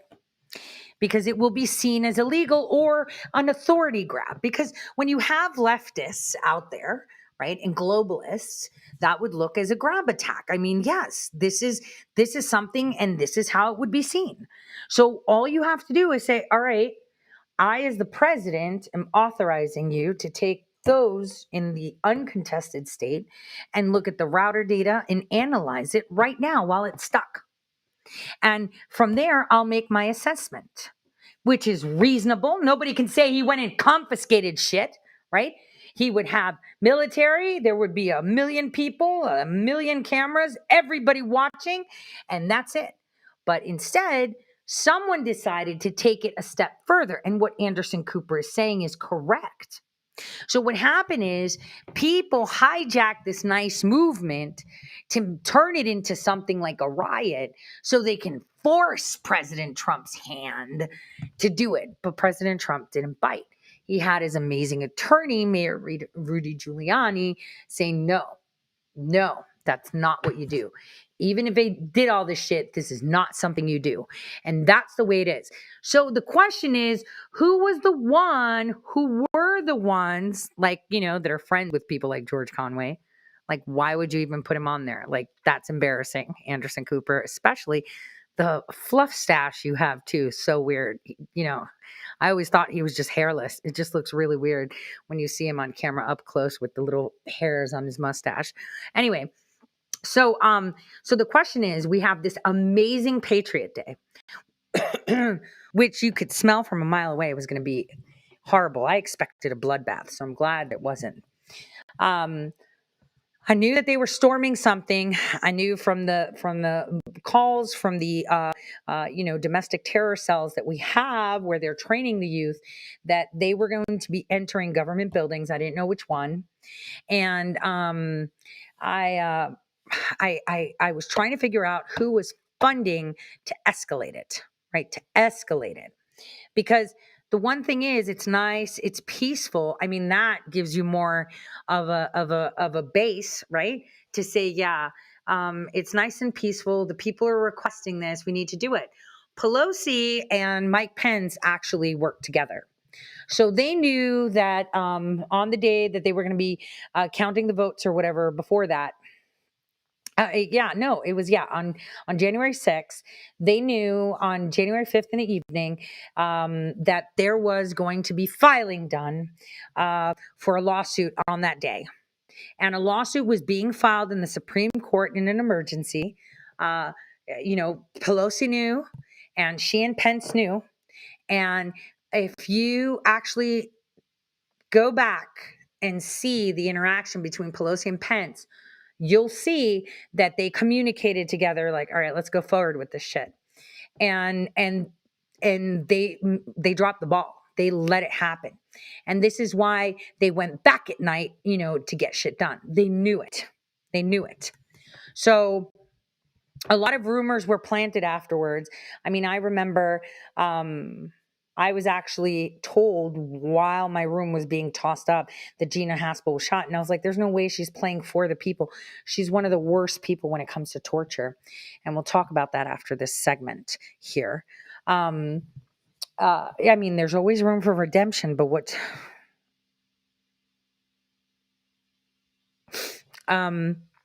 but sometimes it's like, people that have undergone torture, no matter how long ago it has been or anything, they can't sometimes, right? So anyway, they betray the country, and they work together to bring it to a position where they can actually get him.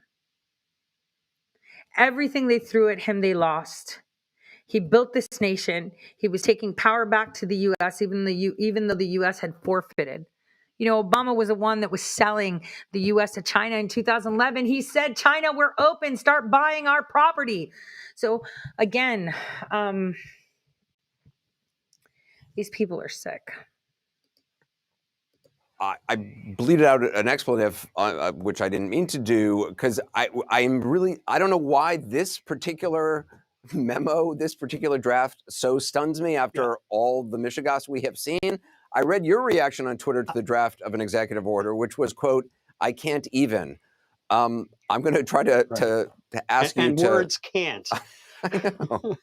So, I mean, what does it say that the idea that the military seizing voting machines was actually being discussed and put into this memo as if it was a real thing? I mean, it's like the crazies are inside the wire. I've been struggling all day to think of the words that can convey exactly how, and you use the word, I won't repeat it, how bananas this was, and how crazy it was, how insane it was, what lunacy it was. And you have to kind of square all those words or cube them and add them all together, and you still don't quite get enough. This was absolute banana republic stuff. It was absolutely, no one writing this document or taking this document seriously, in my view, could have been of sound mind. I mean, the document is just, I mean, the notion that you could do this in the United States of America, for one thing, is just insane. But when you actually take the document apart into its constituent pieces, it's even more insane. I mean, they cite these federal statutes that just have nothing to do with, and nothing to do with seizing voting machines. I mean, don't remotely allow that. And then they say that the military can do that, which would be a complete violation of the federal law to use the military for civilian and law enforcement purposes. It's just crazy all around. And the idea of poor General Flynn, salivating at the idea of becoming a field marshal and getting, to walk around in a uniform, and Sidney Powell as special counsel it's in this imaginary universe. Right, and the notion that these people were, I think, in the Oval Office. Yes, that's what's so crazy. In the New York Times, they were in the Oval Office having these screaming matches with lawyers who were just having probably the same reaction we're having, except like they're actually having to deal with Donald Trump. The notion that that anybody could take this seriously would raise real questions about their own state of mind. I mean, I think one of the hidden things, and I think I'm going to write a column about it next week, about what the January 6th committee is doing or has to do, is to start talking about, the need to reform the 25th Amendment, which deals in part with presidential disability, including mental disability. The notion that Donald Trump was listening to these people and taking them seriously, and the notion that these people got even within a mile of the West Wing is. Okay, so here's where we go. See, this is where I want to, there we go again, that he's talking to these people. See, this is where they're starting to build this narrative now, right? They're starting to build this narrative because I saw the narrative from the way that Dominion responded to the lawsuit. And this is where it goes down. But you can't fucking hide from the truth. You can say whatever you want, because when you're scared of actually talking about the facts, right? And you're just going straight to, it's a piece of trash, don't listen, right? That means you don't want to hear what they have to say. See, they're saying that, but no judge can read my affidavit and say it sounds like bullshit because everything's cited and sourced. So, we have all of that. We have their plans. We have their backup plan if Trump actually defeated them, right? We have it all. And if he actually found those votes, they'd be like, well, they're uncertified machines. You watch. So I knew exactly their plan, what they were going to do, and how they were going to defeat it if for some reason they failed and got caught, right? If they failed and got caught. They did the same shit in 2004. They still got caught because the Republicans stole it from John Kerry. Now, if anyone sits here and says, the left stole the elections, dude, the Republican Party that we have right now in office, the majority, I would say 90%, are people just like Conway. They are the Lincoln Project, the McCainers, right? The Lindsey Grahams, who is being situated right now, as you saw, his face has been dealt with, right? All of these people are cut from the same cloth. The Republicans have always been saying this whole program was deployed under Bush. Okay? This whole program was deployed under Bush. What you thought the Republican Party is no longer. That's the problem. The Democrats were always the freaking little minions of the Republicans, but the Republicans gave them so much power that the UN infiltrated, and now they're coming with their Green New Deals and their social civility and their globalism, because they thought they were smart. It's like, dude, you've got one foot in the grave. Where are you going? You're going to expire faster than you can say the word expire. Okay? Where are you going? You haven't even groomed an idiot in your place because they're way too smarter. See, the next generation are the Gen Xers, not the boomers, the Gen Xers. And the Gen Xers give zero fucks. So they had to skip right over them and go to the kids because you can't get a Gen Xer to eat bullshit that easy.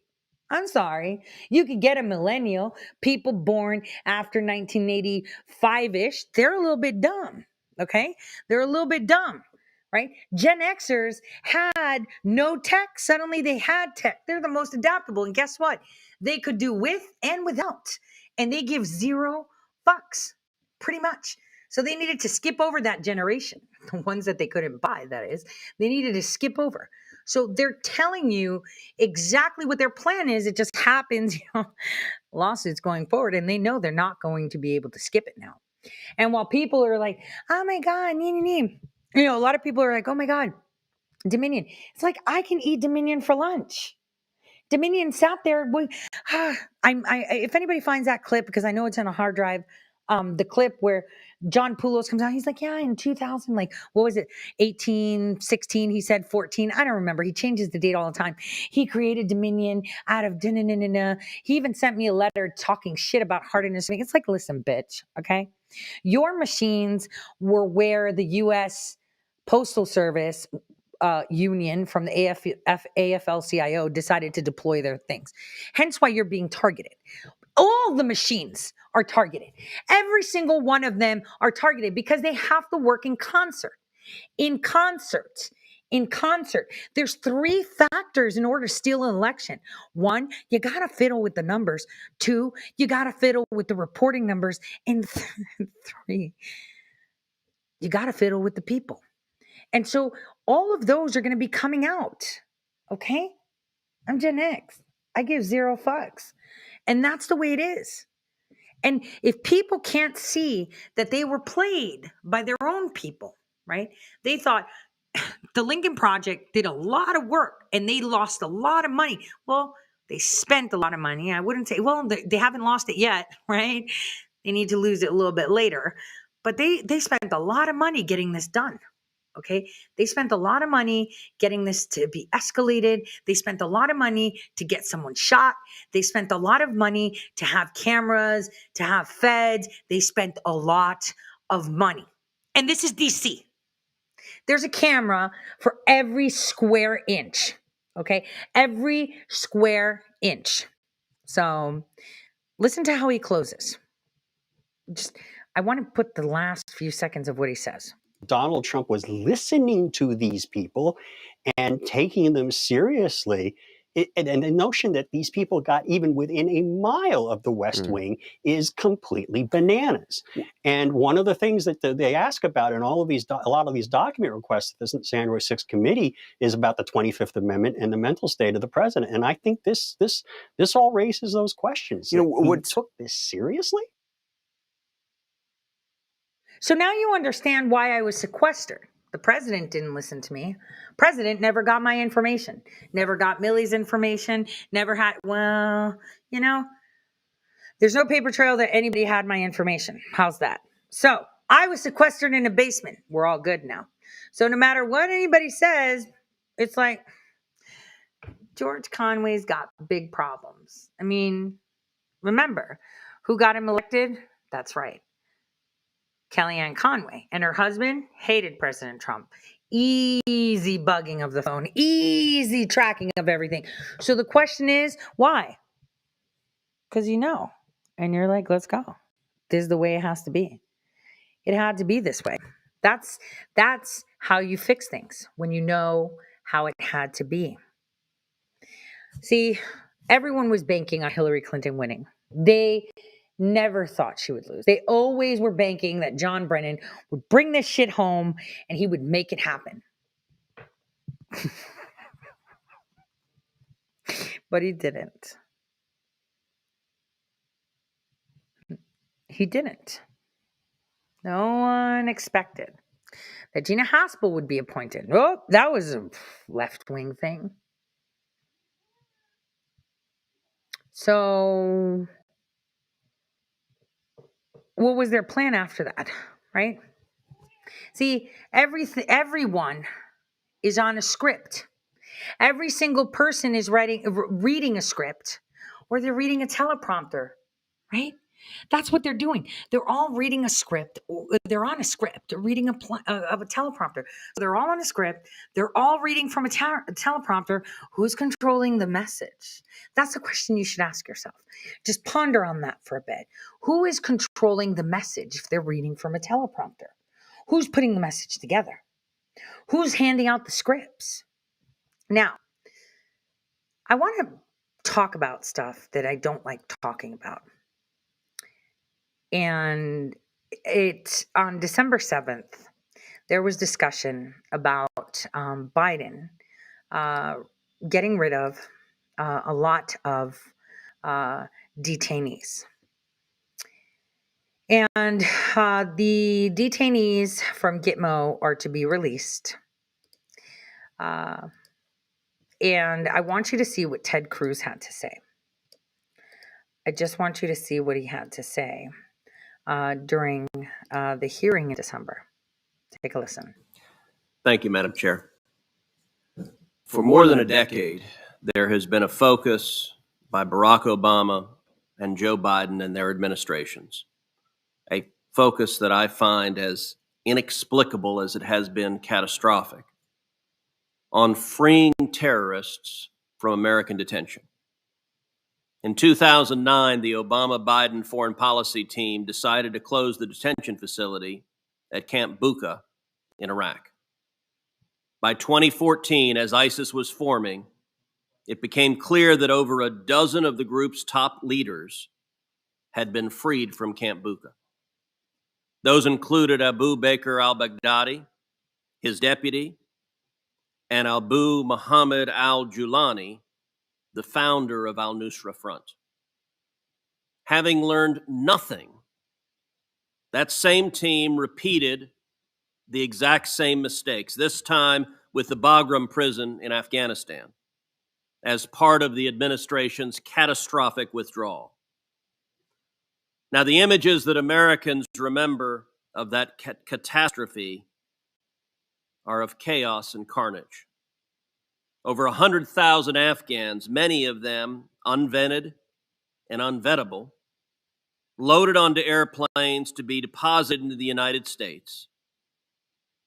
Taliban terrorists overrunning U.S. and Afghan army positions, seizing unaccountable numbers of advanced weapons and technology, and parading them for global audiences.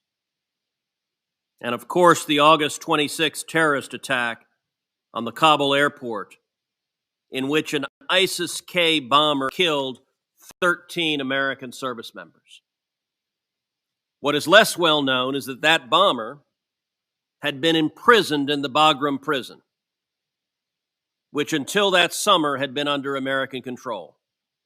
The Biden administration made a conscious decision, again, inexplicably, to abandon that critical position, and with it, the high security prisoners housed there. Having still apparently learned nothing, releasing terrorists, seeing them killing Americans, releasing more terrorists, seeing them killing more Americans, the Biden administration is talking about doing it again.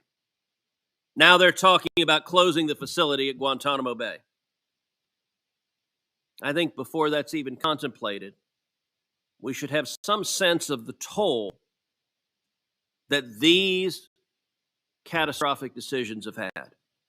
For instance, the Washington Post, hardly a right-wing organ, has reported, quote, at least 12 detainees released from the detention camp at Guantanamo Bay, Cuba, have launched attacks against U.S. or allied forces in Afghanistan, killing about a half dozen Americans. So you have terrorists freed at Camp Bucca, Americans murdered. You have terrorists freed from Guantanamo, Americans murdered. You have terrorists freed from Bagram, Americans murdered. And now the Biden administration wants to free more terrorists. And we know to an absolute metaphysical certainty the result of that will be more Americans murdered. I want to ask the witnesses. I recognize that the Biden administration declined to send a government official charged with explaining the administration's policy. But let me ask all the witnesses assembled here, does anyone on the panel know a full account of the number of terrorists who were released from Camp Bucca that went on to fight for ISIS or the al-Nusra Front? So we don't have that information. All right, how about this? Does anyone know an accurate count of the number of U.S. servicemen and women that have been murdered by individuals we've set free from Camp Bucca, from Bagram, or from Guantanamo? So we don't know how many servicemen and women have been murdered, but yet the Biden administration is preparing to go down this road once again. And it's worth noting that the terrorists we find returning to the battlefield are just some of the ones we've released. There's good reason to suspect they're not the only ones who've returned to violence and terrorism. Before we free more terrorists, we should get to know where the past ones have gone and where future ones are likely to go. Professor Jaffer, is there a rough estimate of where the terrorists freed from U.S.-run facilities have gone, and to what extent and what level are those numbers tracked? So, Senator Cruz, I think the answer is that with respect to the terrorists that we transfer to other countries, we have security assurances from those countries for some period of time. Those security assurances are not forever. As Mr. Simpson correctly laid out, they're negotiated typically on a one-to-one or one-to-few basis. But those we have a sense of. But once they go out from those security assurances, we don't know where they are. And the others that we've released, we don't necessarily know where everyone ends up. What we do know to a certainty is that 33%, roughly 32%, 31.5%, have either returned to the fight, are known to have returned to the fight, or suspected of it. Those are statistics from the Director of National Intelligence, so we know that, and that's a real problem. So if you think about the 700 whatever odd number of people that have been released from Gitmo, 229 have either returned to the fight or suspected of returning to the fight somewhere on the globe. Wow. Okay, final question. Of the 39 detainees that remain at Guantanamo Bay, roughly 20 are from nations without a fully functioning government. 14 of them are from Yemen, where enormous swaths of the country are ruled by terrorists. To what extent, Professor Jaffer, are such countries able to track and secure terrorists and prevent them from murdering Americans? They are not able, which is exactly why we cannot transfer to those countries. Thank you. Thank you, Senator. The DNI, Director of National Intelligence, assesses that only 5% of detainees transferred since 2000. Sorry guys, technical difficulty. My cat was tangled in my I sound like such a cat lady sometimes. All right. So as you can see, there are reports of people of Biden closing down Gitmo. So I want to show you an older video first. And this talks about things that,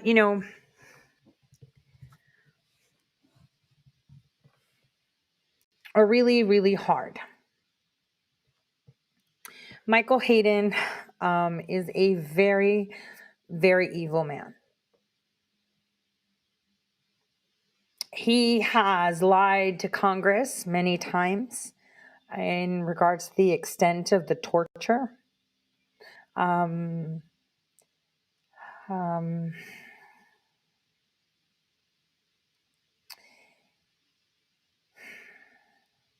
information that he had presented as testimony was completely contrary to what actual agency records held. That was presented in the Senate Intel Committee. And I'm going to tell you the story of a guy named Janat Gul, right? Janat Ghul was a guy and a foreign ally in July of 2004 was detained by the CIA. It was from Pakistan, not Afghanistan. He was thought to have information about election fraud in the 2004 election. So Condoleezza Rice, Condi, had given the go-ahead to Tenet to use all approved torture techniques. He was begging to die. The guy turned out not to have any information. He just happened to be in the wrong place. And we're going to be talking about the 2004 fraud during my case. He was a random guy who happened to be somewhere, and they took him. He was tortured in the worst way you can imagine. The guy was begging to die, right? He was hallucinating.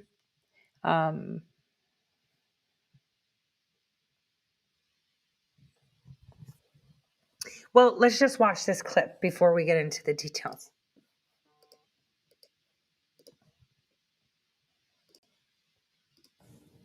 In the weeks after 9/11, the biggest fear gripping the nation was another attack around the corner, inside the CIA, an obsession. To prevent another catastrophic attack on the homeland. John Rizzo was one of the CIA's top lawyers. How would the agency find out if another attack was coming? The CIA worried one al-Qaeda operative in their custody could tell them, Abu Zubaydah, but he wasn't talking. In his new book, Rizzo writes one of the methods they wanted to try on Zubaydah, waterboarding, depicted in the movie Zero Dark 30. Emails of the rest of the Saudi group. That wasn't the only enhanced interrogation technique they wanted to try. In his book, Rizzo writes of something called the insult slap and cramped confinement, where in Zubaydah's case, they'd make him curl up in a small box and place an insect in it. Quote, why an insect? The response, Zubaydah hates bugs. It'll be something harmless, but he won't know that. John Rizzo says he was speechless over these ideas and had the power to squelch them. He didn't. The reason? The CIA had just been slammed for being asleep at the switch before 9/11. If there was a second 9/11 in the works, if Zubaydah knew about it and the CIA hadn't gotten the intelligence from him, Rizzo worried, quote, I could not countenance the thought of having to live with that. Look, with 20/20 hindsight, he should have said no. But when he made the decision, people told him that you've got to look at the legality of this in terms of more Americans are going to die if we don't do something. Rizzo punted to the Justice Department, which green-lighted some of the techniques. Zubaydah started talking. Rizzo says waterboarding and other enhanced interrogation techniques provided key intelligence leading to the capture of top al-Qaeda operatives.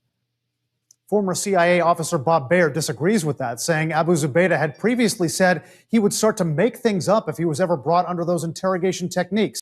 Zubaydah is believed to have given some good information and some false leads. Neither the CIA nor George Tenet, who was CIA director at that time, would comment on John Rizzo's book. All right, Brian, thank you. So let me tell you the story of Gal, of Ghul, Janat Ghul. There's a guy named, let's go to the Pentagon. The Pentagon at the time had an agency, a business transformative agency. They were working with many companies overseas to implement an idea that they came up with in 1999. They found really good programmers. And so they tested it in the United States. Janat Ghul, not saying, he was just a foreign guy that happened to be rolling around with the wrong people, but he was in the wrong place. in the place where some people knew about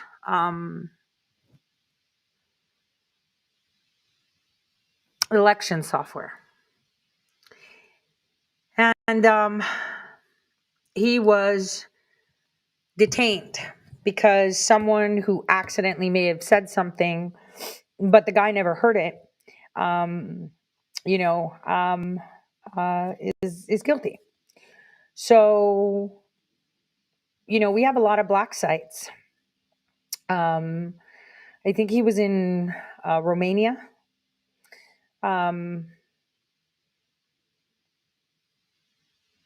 Even the people that were interrogating him said that he knew nothing about a pre-election threat in 2004. But they were constantly interrogating him. He went through 47 hours of standing. He wasn't allowed to sit, right?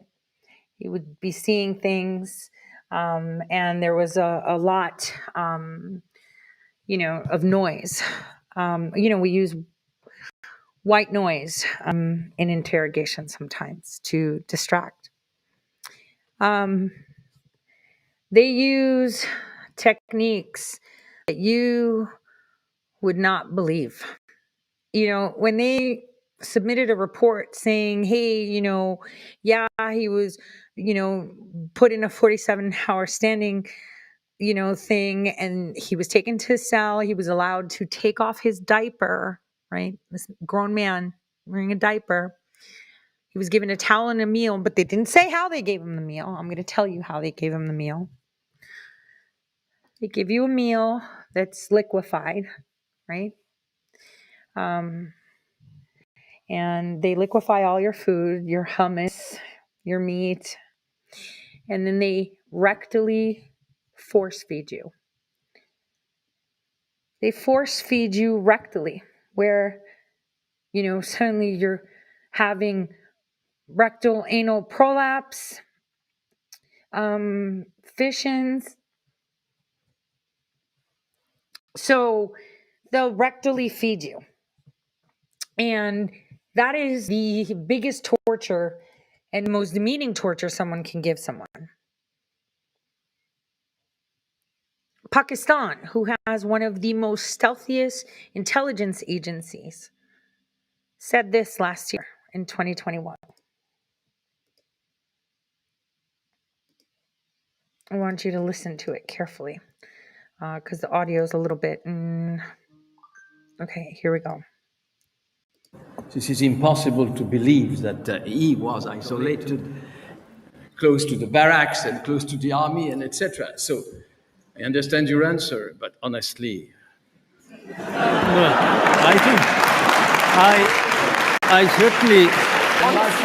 I certainly would like to react to this. I mean, after all, slippages or poor performance by the intelligence are possible. If we reflect back to 9/11, how is it that 18 people were being trained for months and CIA was asleep, the most powerful organization? How was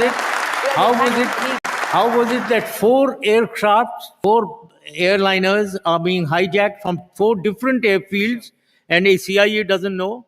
How is it that 3 of them go into the World Trade Center and the Pentagon, CIA is asleep? So let us allow ISI to have been sleeping once at least. CIA was not asleep. They needed data. They needed your data. They needed to bring it up.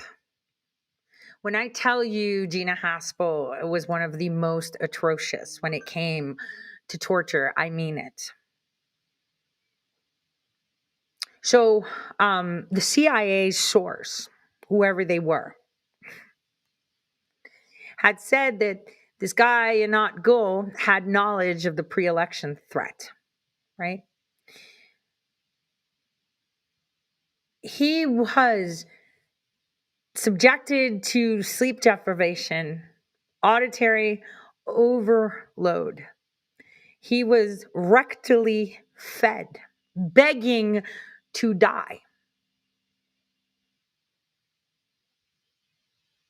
There was a guy named Rahman, right? Gul Rahman. who was subjected to the same things. He died while being questioned. No one was held accountable for that. You know, a lot of people judge Bradley Manning, Chelsea Manning, sorry, now. Walked in a man, got out a woman. That tells you everything you need. Who posted pictures and information. There are people, and there are people that I brought close, you know, that had no problem doing things like this to human beings. They considered them dogs because they were enemies. They had made them insane in Iraq. The reason that was closed was because the UN said, listen, we said we're going to be taking over. This is not happening. This is going to expose us. This is going to be a problem. Right? They were just too out in the open. So I've told you before that the United States has a lot of bilateral immunity agreements and alleged allies. I've done a whole show on how the ISI is one of the best intelligence, operatives on the planet. I've also told you that ISI has a basement in Eric Holder's freaking law firm, right? With their own people there. But when the UN had made a deal of how this Iraq, Libya, and Syria thing was going to go, right? Obama had let that go a little bit too much after Bush. Bush had done a lot, but Obama had done it worse.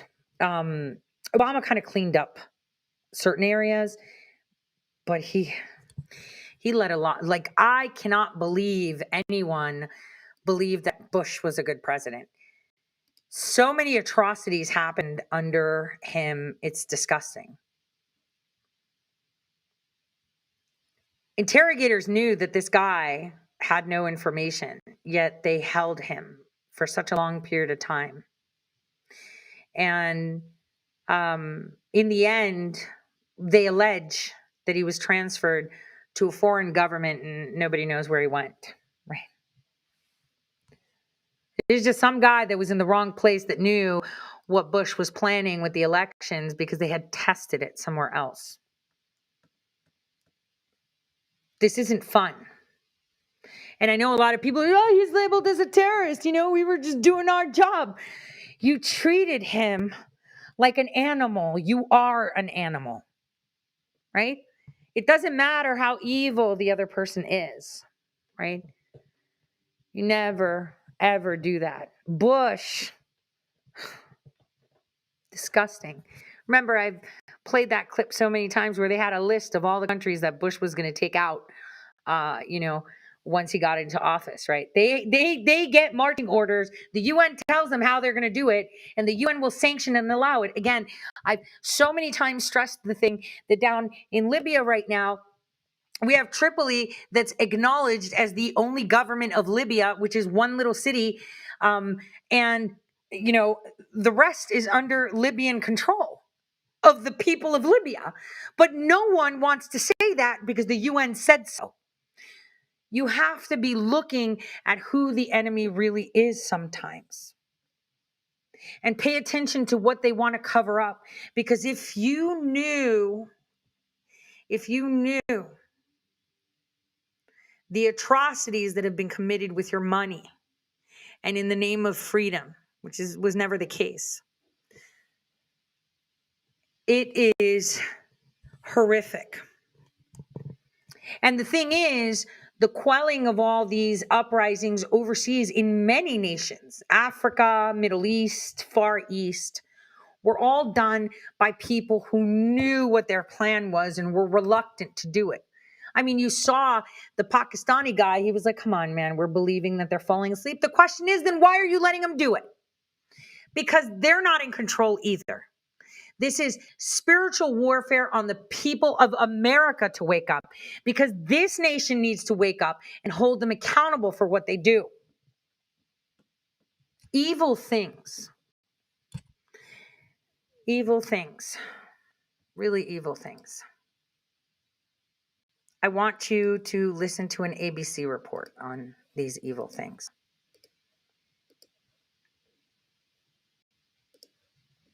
The urgent warning tonight, U.S. embassies, U.S. military, all put on alert, bracing for a possible violent backlash. A top secret report about to be revealed. Inside, how the CIA tortured prisoners. Let's get right to ABC's Chief Global Affairs correspondent, Martha Raddatz. And Martha, we're going to hear some very graphic detail about what happened, and in some cases, even when there was no information gleaned. That's right, David. It's why those diplomatic and military facilities around the globe are bracing for potential violence targeting Americans, because the report is that explosive. Despite the risk, the White House said today it supports the release of the report, described as extremely graphic, with shocking detail about waterboarding and other interrogation methods the CIA conducted during the dark days after 9/11. As one person familiar with the report said, it will sound bad. It is harsh. Torture sometimes continuing even after interrogators concluded there was no more information to gain. Waterboarding, the simulated drowning demonstrated here, was halted years ago, but the majority Senate Intelligence Committee findings conclude that the CIA misled the Bush administration about the methods and the results of the coercive interrogation conducted at so-called black sites outside of the U.S. The former president is standing by the CIA. These are patriots. And whatever the report says, if it diminishes their contributions to our country, it is way off base. The CIA argues that waterboarding was key, not only in stopping future plots against America, but finding Osama bin Laden. There's going to be disagreement at the end of the day about the value of this information. President Obama has not said definitively whether he thinks torture worked, but today the White House said even if it did, the president does not believe it was worth it. And Martha, we heard from former President Bush there. Now we're learning that Vice President Dick Cheney is also weighing in. He certainly is, David. He told the New York Times tonight that the harsh interrogations were, quote, absolutely, totally justified, dismissing accusations in the Senate report that it was a rogue operation as a bunch of hooey. But make no mistake, David, there are things in this report that will shock many Americans. All right, Martha Raddatz standing by for that report. So when there's information and credible threats to the nation, people will go to lengths, especially if 100 million people will die, right? But I'm not talking about, psychos, right? I'm not talking about psychos. I'm talking about Janat Gul. Someone has to ask themselves, okay? Ask yourself something very carefully. Why would someone in Pakistan have information about election theft in 2004, which we know happened? Because the guy that was running all the anti-John Kerry sites and doing all the George Bush websites and the servers that were moved and the companies that the DOD was paying to test the software out that they got from that other alleged country, right? They got caught. Michael Connell died in an airplane crash before they can fucking charge him for orchestrating this. So again, right? You need to ask yourself, what's going on here? We had the Seth Rich stuff happen, right? What was it that he was talking about when he got killed? Election fraud. See, when you talk about torture of putting someone in a cell and interrogating them and trying to ask questions, right? You would say, well, if they're going to kill 100 million people, we need to know, we need to fix it, we need to get ahead of it, we need to do this. I get it, but what they did to a lot of people was just animalistic and disgusting. So let's not talk about the really crazy ones, and let's not talk about their own asset, Osama, right? Let's talk about the same topic that we've been talking about, elections. Why would a Pakistani have to be tortured in Romania and then brought down to another black site in the United States and be anally and rectally fed just in case he knew. They kept him until the elections were done. So the elections that you know now were even stolen by the Republicans. So Bush was torturing this guy to find out what he knew, right? Because of election theft. Okay? This is a very big deal. And there is paper trail on this shit. There is paper trail that they were paying this company a couple $100,000, right?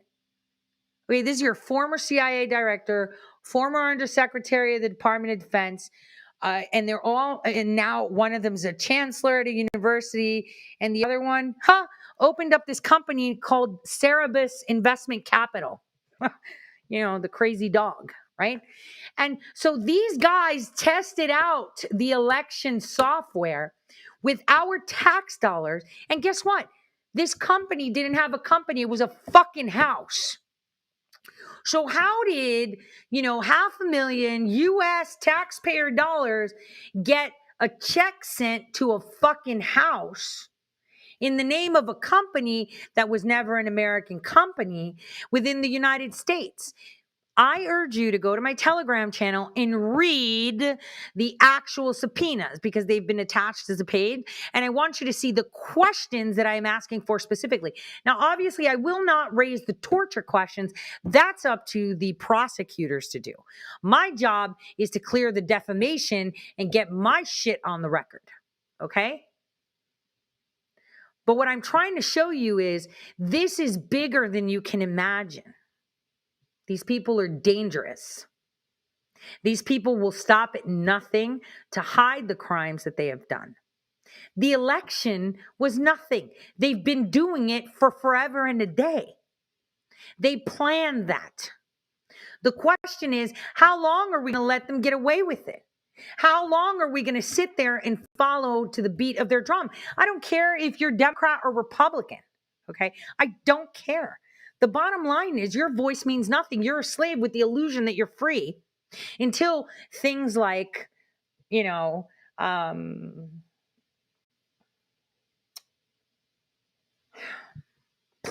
happen, and then you suddenly bend the knee so you can help them take you out faster. You give up more freedoms in the name of fear. They use that plan with whole CIA. They could be everywhere. They killed JFK. They took out so many people. They planned so much shit, and they didn't see that they were training terrorists for airplanes. And in New York, one building gets hit, the other one just comes 20 minutes later, no big deal. We're just going to hit the next building. Nobody shoots it down. Nobody sees it coming. Nobody does anything like that, right? They just let it hit. And then the Pentagon gets hit. And then we have a controlled demolition of another building. That was actually proven. It's not a conspiracy theory. University of Alaska already came out with it. Yet the CIA was sleeping on all these things. And they have, explosion-proof passports that fly out of windows unscathed, down thousands of feet to the ground, and happen to be, in a plastic bag and unscathed and bomb-proof passport. These are truths. Nobody can say that these are actual conspiracy theories. We've run out of those. Right now, our focus is the elections. Why? Because an election is where your voice is being heard. And the fact that your voice isn't being heard is a very big deal. And this is what we need to focus on. I don't care if you're left. I don't care if you're right. They're coming with that racist stuff. This is the only reason why I'm going for Secretary of State. Oh, it's racist to have ID. People can't read. They can't register. Black people are dumb, right? Isn't that what Stacey Abrams says with the Gap, right? Oh, they're all stupid and they're all dumb. And, they need this. And Biden's thumping on that too, that everyone's stupid, right? Everyone's retarded. But I got to focus on the elections, just like all of us have to focus on that, because 2020 needs to be fixed. 2020 needs to be fixed. And they're saying, what about 2016? Well, if you read my affidavits, it kind of gives it away of what happened in 2016. A lot of people don't want to believe it. You know why? Because they're going to be like, oh my God, I was trashing the only person that was actually really fighting, like fighting in the dark, getting trashed left and right. And I was fighting. And let me make this straight. Okay. There's a lot of people that I've gone after personally and trashed and had to eat serious humble pie and apologize because I thought they were on the wrong side too. We all make mistakes. All of us do. And at this point in time, every single American citizen has to sit down and think, what is more important to me? Having to eat some humble pie or actually duking this out? Because if you take down people that are fighting for you, you go down too. That's the bottom line. So, we've already seen that the news are setting up the narrative. Oh, these people are crazy or they're not credible. And it's like, I see you coming. They set up, Clarence Thomas, his wife is a righty. He's swayed. And it's like that thing that I found on The Sun, where they were talking about Full House, with Bob Saget and Candace Cameron and stuff. They were like, this person has drug addiction. This one has domestic violence issues. This one has DUIs. And Candace Cameron suffers from conservative views. How the fuck do you suffer from that? Like, it doesn't even make sense. So what we need to do is focus on our free speech and focus on our gut. I mean, your gut tells you everything. When you see someone flipping and flopping and flailing and whatever, it is what it is. I just wanted to say, for those of you that are sending me, your prayers, I appreciate you. Prayer is like the best currency to have, right? I wanted to say, whatever happened with my vehicle is okay, right? It was supposed to be that way. And I feel safer in a Tesla, dead honest, than I do in a regular vehicle. Because with Tesla, everything is monitored or recorded, okay? For quality and training purposes. It's just that, I know it was hacked. I know message was sent. Was it a message to tell me, hey, you've got vulnerabilities, raise them? Or was it a message saying, we're coming for you? Nobody knows. Regardless, it's on the books now. Tomorrow, there'll be a police report. Tesla's already aware of it. Either way, I'm not driving it because it was rear-ended, so whatever. And it'll get better. I know I'm not going anywhere yet. Like I've said many times before, I know it's coming. I have that advantage. It doesn't mean that it's always good. I know when it's bad too, and I know it's about to get real rough for me. And I know that poking at it more is making it rougher, but I'm okay with that because in the end, truth comes out, and they can't stop what's coming.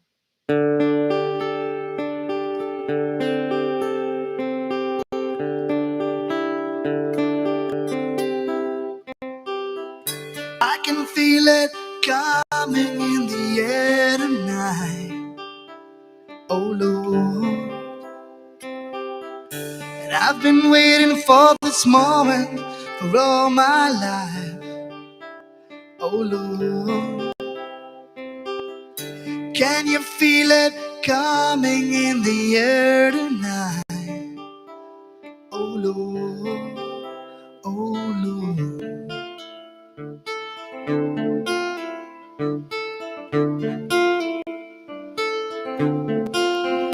Well, if you told me you were drowning, I would lend a hand. I've seen your face before, my friend, but I don't know if you know who I am.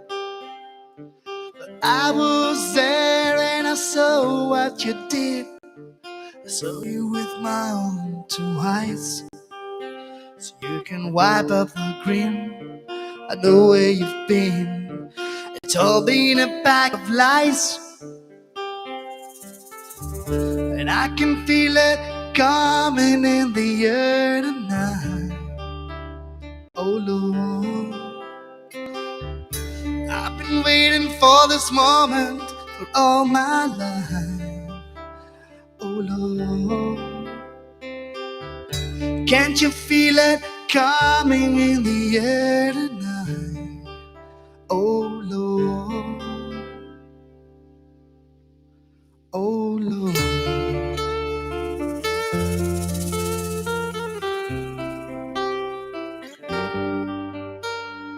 I let it fall, my heart, and as it fell, you rose to claim it. It was dark, and I was over, until you kissed my lips, and you saved me.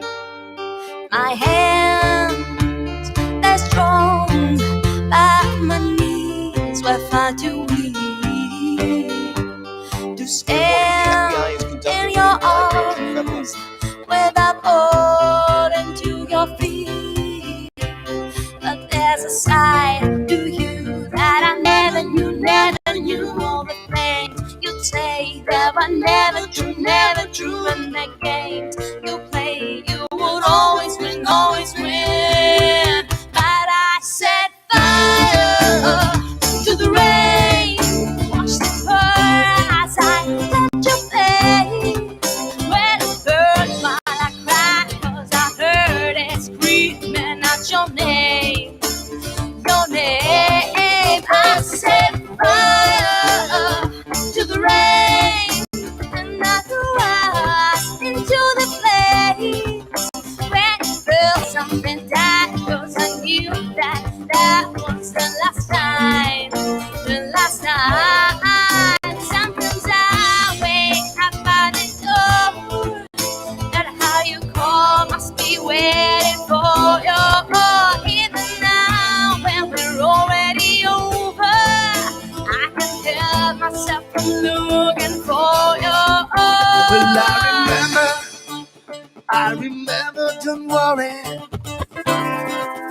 How could I ever forget? It's the first time and the last time we have met. But I know the reasons why you keep your silence, so you don't fool me. It's a hurt out of the soul, but the pain still grows. It's a stranger to you and me. But I set fire. I can feel it coming in the air now. Oh Lord. When it hurt while I cried, 'cause I heard it screaming out your name, your name. I set fire. And I've been waiting for this moment for all my life. Oh Lord. When it felt something died, 'cause I knew that that was the last time, the last time. Oh, I can feel it coming, yeah.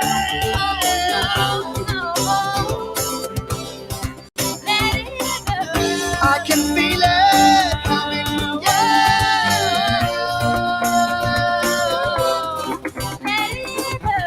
I can feel it coming, yeah.